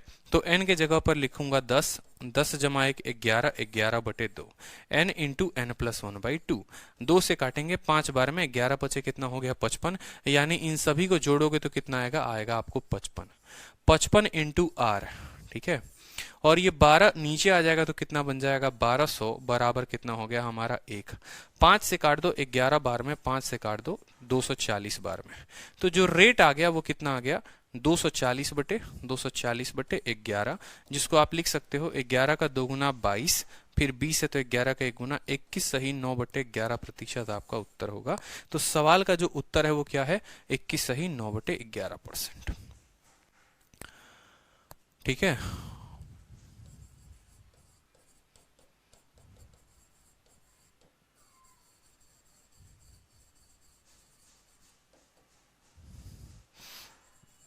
अब देखेंगे सवाल में, इसी सवाल को बहुत जगह पर क्या किया जाता है, इसी सवाल को बहुत जगह 10 के जगह 100 कर दिया जाएगा और 11 के जगह 110 कर दिया जाएगा, तब भी आपका रेट सेम होगा। आप चाहो तो आंसर भी रट सकते हो, 21 सही 9/11। इसी सवाल को 1000 करके 1100 कर दिया जाएगा, 10,000 करके 11,000 कर दिया जाएगा, कोई फर्क नहीं पड़ेगा आपके उत्तर पर, क्योंकि जितना भी जीरो यहाँ एक्स्ट्रा आएगा वो जीरो यहाँ से कट जाएगा। तो हमने किया क्या, हम समझेंगे, हमें ये सब नहीं लिखना था। आपको परीक्षा में लिखना है उत्तर सेकंडों में। आप सेकंडों में कैसे लिखोगे, आज के बाद इस बात को समझ लो, आपको ये सब समझने की जरूरत नहीं है। आप परीक्षा में सीधा क्या करोगे, आप बोलोगे कि सर देखो हमें कितनी किस्तें देनी है, हमें 10 किस्तें देनी है, ठीक है, और हर किस्त 1-1 रुपए की, हमें 11 किस्तें देनी है और हर किस्त 1-1 रुपए की। तो पहले क्या लिखोगे, यहां पर सीधा का सीधा आंसर लिखोगे सेकंडों में। और आंसर कैसे लिखोगे, बोलोगे पहला अमाउंट लिखा 10, फिर उसमें एक कम कर दिया 9, फिर कम कर दिया 8, इस तरीके से कम करते करते 1 तक लेकर आ जाना। रेट की जगह रेट लिखना और टाइम की जगह टाइम लिखना, आपका उत्तर हो जाएगा। कल के दिन यही सवाल को अगर मान लो मैं 15 किस्तें देता, मान लो मैं 15 किस्तें देता, तो मैं क्या बोलता, ठीक है, मान लो मैंने किसी से 14 रुपए लिए हुए हैं और 1-1 रुपए की मैंने उसको 15 किस्तें दी हैं, ठीक है। रेट हमसे पूछा गया है क्या होगा, मैं कैसे लिखूंगा, मैं सीधा का सीधा बोलूंगा देखो भैया पहला प्रिंसिपल 14 होगा, फिर मेरा प्रिंसिपल 13 होगा और ये कर करके 1 तक जाएगा, बात खत्म। ठीक है भाई, 14 रुपए थे, फिर 1 रुपया दे देंगे, फिर 13 हो जाएगा, फिर 1 दे देंगे, तो ये टोटल प्रिंसिपल हो जाएगा। रेट के जगह रेट लिखेंगे और टाइम के जगह 1/12 और बटे कितना हो जाएगा 100। लिए 14 थे, दिए 15, यानी ब्याज हो गया हमारा 1। अब इसको हल कर लो, ये उत्तर हो जाएगा। ठीक है, ये हमारा क्या होगा, उत्तर हो जाएगा। मान लो एक और सवाल कल के दिन हमसे बोल दे, बेटा तुमने लिए 17 रुपए थे, दिए तुमने 19 रुपए, 1-1 रुपए की तुमने किस्त दी थी हर महीने, बताओ रेट क्या होगा। आप बोलोगे सर लिए कितने हैं, लिए हैं हमने 17, पहला हो जाएगा 17, फिर हो जाएगा 16, करते करते करते करते सर 1 तक, ये प्रिंसिपल हो गया, रेट हमारा आर हो गया। टाइम सर हर महीने की बात हुई है, यानी 1/12 हो गया, बट्टे में लगा देंगे सर 100 बराबर P into R into T लिख दिया सर। ठीक है, बराबर क्या होगा, ब्याज, ब्याज 19 रुपए देने हैं लिए थे 17, ब्याज हो जाएगा सर हमारा 2। क्लियर है कि नहीं है बताओ। ठीक है, तो इस तरीके से हल करोगे। अब इसी के ऊपर प्रैक्टिस शीट में भी आपका क्वेश्चन है, जल्दी से बता दो उत्तर। देखते हैं कि इसका उत्तर कौन स्टूडेंट देता है, कौन आंसर देता है। सबसे पहले इसका उत्तर किसका आता है, देखो सेम सवाल है कि अजय नाम का एक व्यक्ति है जो 19 रुपए अतुल को देता है, और किस कंडीशन पर देता है। कंडीशन आपका ये होता है कि उसको 20 महीने में 20 बराबर किस्तों में पैसे देने हैं। ठीक है, हर महीने 1-1 रुपए देना है। रेट ऑफ इंटरेस्ट क्या होगा जल्दी से बता दो, रेट ऑफ इंटरेस्ट क्या होगा जल्दी से बता दो, रेट ऑफ इंटरेस्ट क्या होगा बता दो जल्दी से।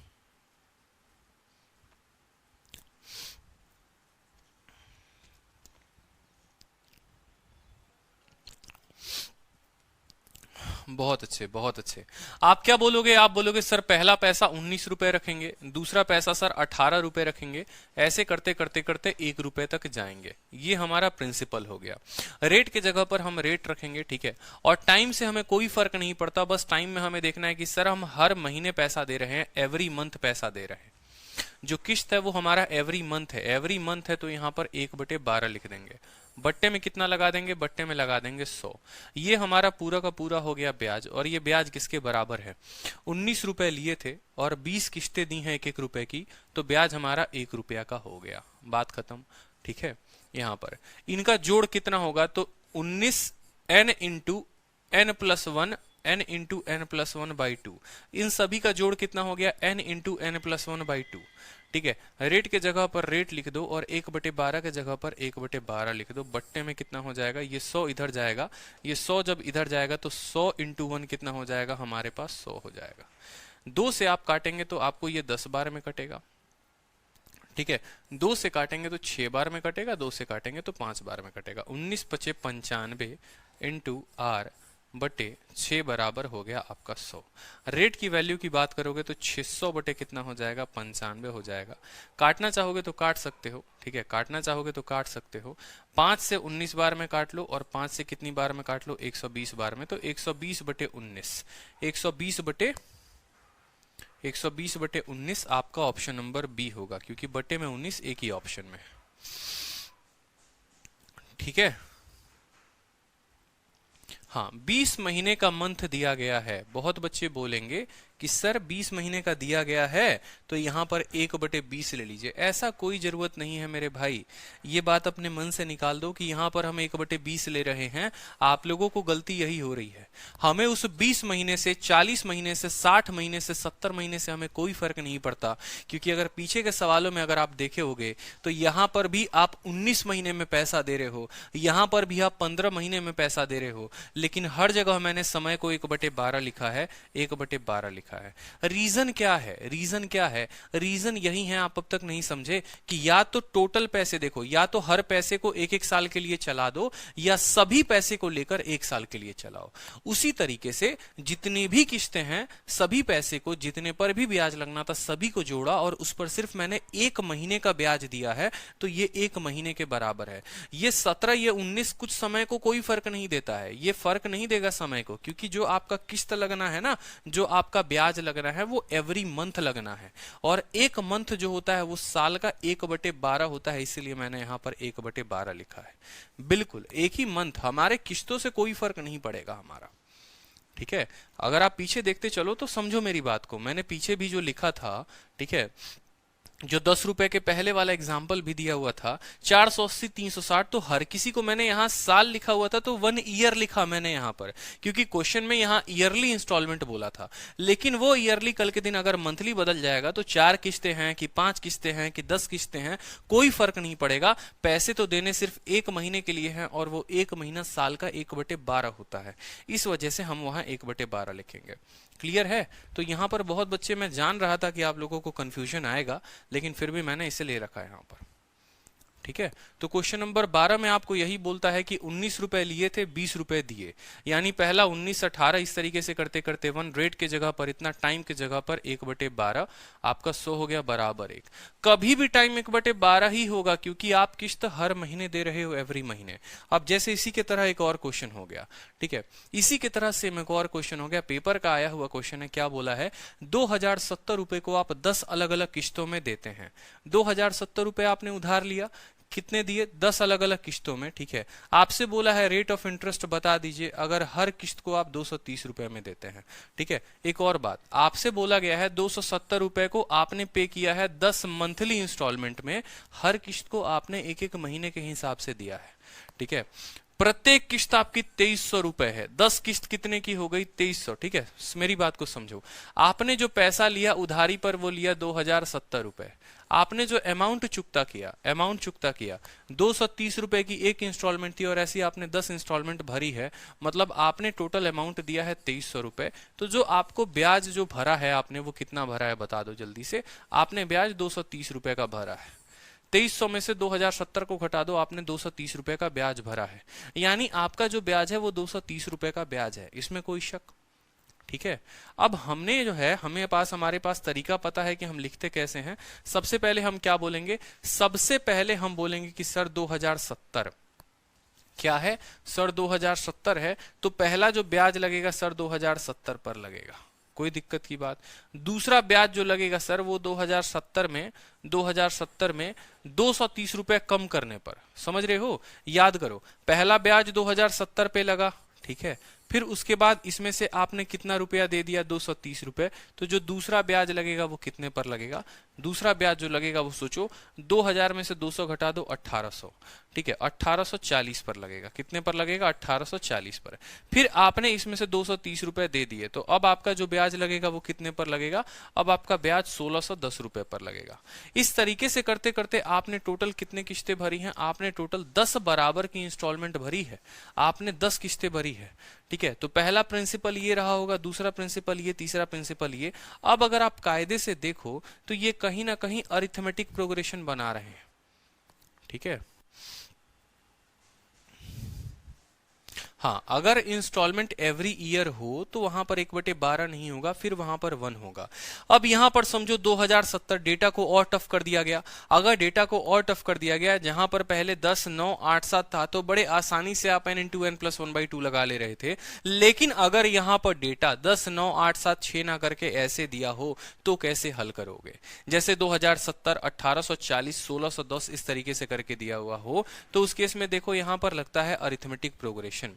अरिथमेटिक प्रोग्रेशन का मतलब यहां पर आप ऐसे बोल सकते हो कि सर ये सीरीज बन गया। यहां पर क्या बन गया? सीरीज बन गया कि सर ये पहली संख्या हो गई, ठीक है, उसमें से सर यहां पर ये कुछ कम हो गया, फिर ये कुछ कम हो गया। तो ऐसे केसेस को हम बोलते हैं एपी, ऐसे केसेस को बोलते हैं एपी। अरिथमेटिक प्रोग्रेशन अभी आपने पढ़ा नहीं है, हमें यहां पर लास्ट टर्म पता करना होगा। तो लास्ट टर्म का जो फॉर्मूला होता है वो होता है हमारा an बराबर a plus n minus 1 into D होता है। मेरी बात को समझेंगे, बहुत बच्चे ये बात जानते भी होंगे यहां पर कि सर ये अरिथमेटिक प्रोग्रेशन में लास्ट टर्म निकालने का फॉर्मूला होता है।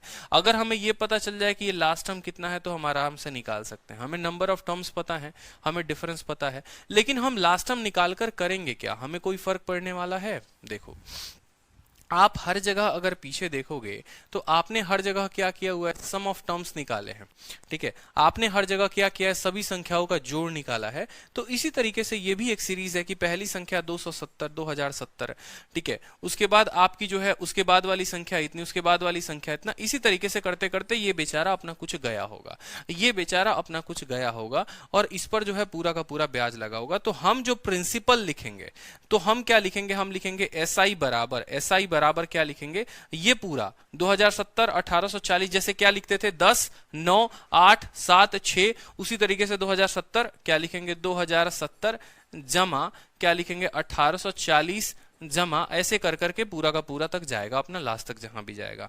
रेट के जगह हम रेट लिखेंगे और महीने के लिए हम क्या लिखेंगे 1/12, ठीक है, बटे क्या हो जाएगा, बटे में हो जाएगा हमारा 100। मेरी बात को समझे, सेम पिछले सवाल की तरह, कोई दिक्कत की बात नहीं। इतने रुपए उधारी लिया था, इतना रुपया दिया, ब्याज हमारा 230 का, ठीक है, सॉरी एसआई जो हो गया वो हमारा टोटल ब्याज हमारा 230 का, ठीक है, टोटल ब्याज हो गया हमारा 230 रुपए हमने पैसे दिए हुए हैं, ठीक है। समझना बात को यहाँ पर, समझना बात को यहाँ पर, ठीक है। टोटल ब्याज जो हमने दिया है कितना दिया है 230 रुपए, 22 और 2300 रुपए, कोई दिक्कत की बात नहीं, ठीक है। अब यहां पर अगर आप देखोगे कायदे से तो पहला जो पैसा दिया 2070, फिर उसके बाद 230 में कम ब्याज लगा, फिर इतना कम ब्याज लगा, इतना जोड़ना है। जो आपको आंसर देना है वो इनको जोड़कर निकालना है। अब इनको जोड़ने की सबसे बड़ी बारी आई, तो इनको जोड़ेंगे कैसे, तो इन्हीं को जोड़ने के लिए आपको लगाना है अरिथमेटिक प्रोग्रेशन, आपको लगाना है अरिथमेटिक प्रोग्रेशन। और अरिथमेटिक प्रोग्रेशन में एपी में सम ऑफ एन टर्म्स जो होता है वो होता है n/2 into a plus L कह लो, या a प्लस एल ना कहकर आप ऐसे भी कह सकते हो, देखो n होता है number of term, a first term L last term, या आप ऐसे भी कह सकते हो n/2 into 2a plus n-1 into d। अभी बस इतना ही जानो ये फॉर्मूला, क्योंकि जब मैं आपको नंबर सिस्टम पढ़ाऊंगा, जब मैं ईपी पढ़ाऊंगा तो मैं आपको बताऊंगा। n जो होता है नंबर ऑफ टर्म होता है, a जो होता है आपका फर्स्ट टर्म होता है, n number of term, d होता है डिफरेंस। यहां पर आप सेम फॉर्मूले को लगाइए, यहां पर आप सेम फॉर्मूले को लगाइए, ठीक है। नंबर ऑफ टर्म्स ऐसे कितने टर्म होंगे टोटल के टोटल, नंबर ऑफ टर्म्स का मतलब कितने टर्म होंगे आपके टोटल। जैसे पीछे अगर आप देखोगे, पीछे अगर आप देखोगे हर जगह पर, तो टोटल आपके टर्म कितने आए हुए हैं, ठीक है। टोटल अगर आपके टर्म आए हैं तो 1 2 3 4 5 6 7 8 9 10 11, टोटल टर्म आपके आए हैं 10। यानी जितने भी किस्तें भरते हो, ठीक है, उससे एक हमेशा कम होता है। टोटल जो टर्म होते हैं वो कितना होता है, हमेशा एक कम होता है। समझ रहे हो, 10 हो गया, 9 हो गया, 8 7 6 5 4, इस तरीके से। उसी तरीके से यहां पर भी अगर पैसा जोड़ोगे ना तो 1 से लेकर 14 तक, यानी 14 टर्म होंगे। हमें किस्तें नहीं देखनी होती, हम कितना पैसा पे करते हैं। यहां पर अगर आपने 17 रुपए उधारी लिए हैं तो आपके 17 टर्म्स आएंगे, यानी किस्त से हमेशा एक कम आता है, किस्त से हमेशा एक कम आता है, क्योंकि आखिरी वाला जो पैसा होता है वो किस्त के तौर पर होता है। यहां पर अगर हम पैसा मान लो इतने रुपए का दे रहे हैं, किस्त हम देख लेते हैं कितना किस्त दे रहे हैं, 9 किस्त, तो हमारी जो संख्या होगी, जो ये टर्म होंगे वो टोटल के टोटल 9 होंगे। 10 किस्तें दी हैं, 9 तो इनको चुकाने में लग जाएंगी, और जो 10वीं लगेगी वो ब्याज के बराबर लगेगी। यानी यहां पर हम बोलेंगे नंबर ऑफ टर्म जो हमें मिला है वो क्या मिला है, n मिला है। तो हम ऐसा कह सकते हैं कि SI, यहां पर हम लिखेंगे SI बराबर यहां नंबर ऑफ टर्म्स, ठीक है, ये पूरा को पूरा जोड़ना है ना, इनका जोड़ हमें निकालना है, और ये जोड़ जो है वो किसके बराबर है, वो है n/2 into 2a plus n-1 into d, ठीक है, इंटू रेट और इंटू समय कितना है 1/12, और यहां पर हम लिख देंगे 100। कोई दिक्कत की बात, ये हमारा पूरा का पूरा प्रिंसिपल का जोड़, ये हमारा रेट, ये हमारा टाइम, और यहां बट्टे में 100। कोई दिक्कत की बात, ठीक है। अब जिस तरीके से सवाल में हमें दिया गया है, नंबर ऑफ टर्म्स कितने बोले थे मैंने, कि किस्तों में एक कम कर देते हैं। 10 मंथली इंस्टॉलमेंट है तो हमारे नंबर ऑफ टर्म्स 9 होंगे, तो 9/2, ठीक है। ट्वाइस ऑफ ए जो है हमारा यहाँ पर कितना है 2070, 2070 का दोगुना कितना होता है, ठीक है, 2000 का दोगुना 4000, और 70 का दोगुना 140, 4140 प्लस 9 में से 1 गया 8, ठीक है। और अंतर यहां पर क्या है, अंतर जो है 230 की कमी है, तो डिफरेंस यहां पर -230 लिखेंगे। कोई दिक्कत की बात, रेट के जगह पर आप रेट लिख दो, ठीक है, और यहां पर 1/12 इंटू 100 कितना हो जाएगा 1200। ब्याज के जगह पर कितना लिख देंगे 230 लिखेंगे, हल कर सकते हो। 9/2 को आप यहां लिख सकते हो, ये 9 है, और इसका बटे में 2 यहां पर चला गया, ठीक है। लिख लो यहां पर 230 बराबर 9/2 इंटू 12 कितना हो जाएगा 2400, ठीक है।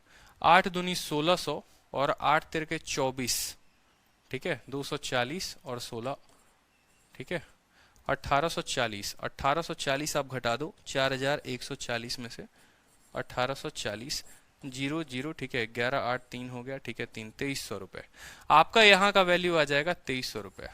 कोई दिक्कत की बात, ठीक है, और इनटू हो जाएगा आपका आर, ये आपकी वैल्यू आ गई। और जब यहाँ की वैल्यू आप कैलकुलेट करोगे तो आप देख सकते हो 230 से काटोगे तो ये आपको 10 बार में जाएगा, 0 से काटोगे 0 बार में जाएगा, तो हो जाएगा 240/9, ये आपका रेट वैल्यू हो जाएगा। आर परसेंट जो हो जाएगा 240/9, 240/9 को आप लिख सकते हो 83, 240/9 को आप लिख लो कि 9 दूनी 18, ठीक है, 9 दूनी 18, 60 हो गया, 9 सते 63, ठीक है। कहीं पर कोई दिक्कत आया है?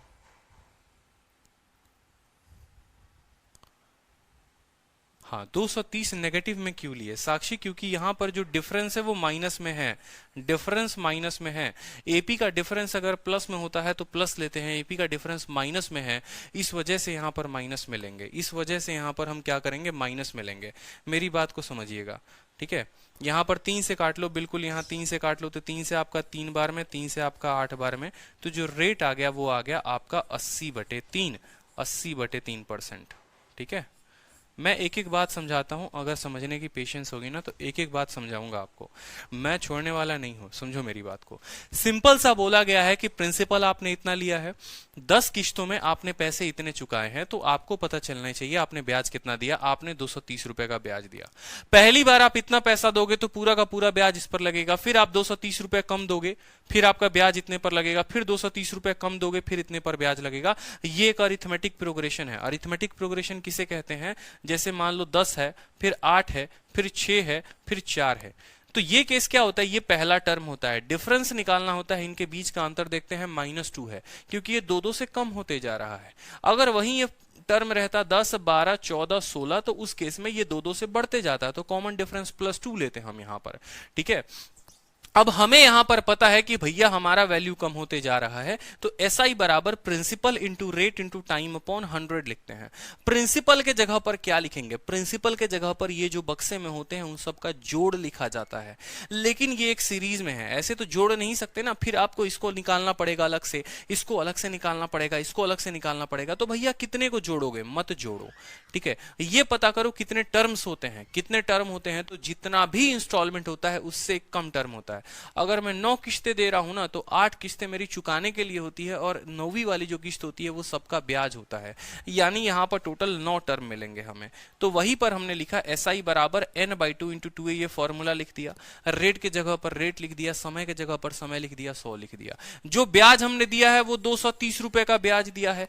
नंबर ऑफ टर्म्स हमारे 9 है, बट्टे का 2 है, 2a का मतलब 2070 का 2 गुना 4140, 9 में से 1 गया, 8 हो गया, डिफरेंस हमारा -230 का है। हल करोगे तो 80/3 आ जाएगा। सर वहां 23 नहीं आएगा, कहां 23 नहीं आएगा मेरे भाई, ये बता दो कहां पर 23 नहीं आएगा, ठीक है। क्लियर हो गया? तो 80/3, कोई समस्या, कोई परेशानी, कोई कष्ट, ठीक है। कैलकुलेशन ज्यादा है, हाँ बिल्कुल ज्यादा है, एक तगड़ा क्वेश्चन मैंने आपको दिया ही हुआ है, ठीक है। अब कल की क्लास में जो है मैं आपको करा दूंगा कैश डाउन, ठीक है, जो कि बहुत बढ़िया सवाल है।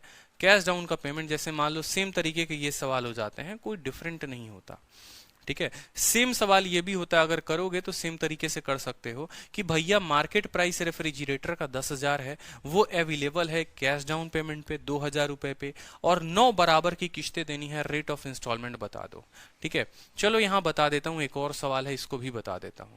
कैश डाउन पेमेंट के सवालों का क्या हल हम करते हैं और कैसे, सेम भाषा बस बदल दी जाती है और सवाल में कोई दिक्कत नहीं होती यहां पर, ठीक है। एक 10,000 रुपए की फ्रिज है, उस 10,000 रुपए में आपने 2,000 रुपए की पेमेंट कर दी है। अब हजार रुपए की आप 9 मंथली इंस्टॉलमेंट करते हो, यानी सोचो 9,000 रुपए आपने किस्तों में दिए हुए हैं, ठीक है।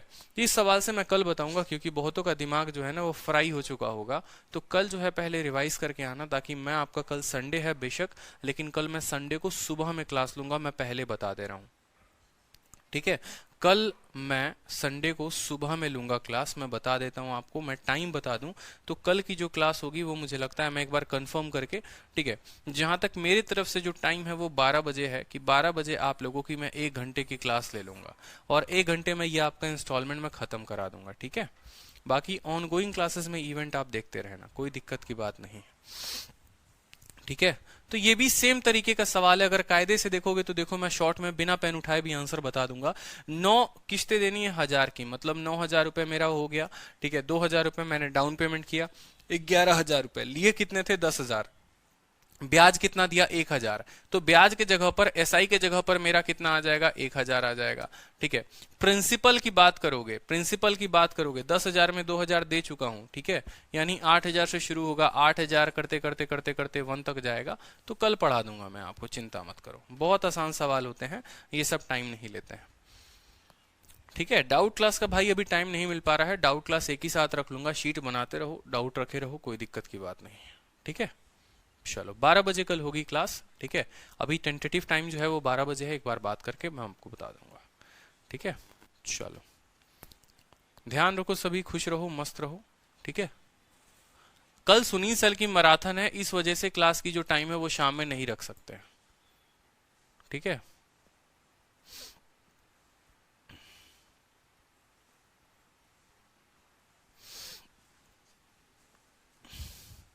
कल बात करते हैं, जितने भी डाउट है ना कल बात करते हैं, ठीक है, कल बात करते हैं।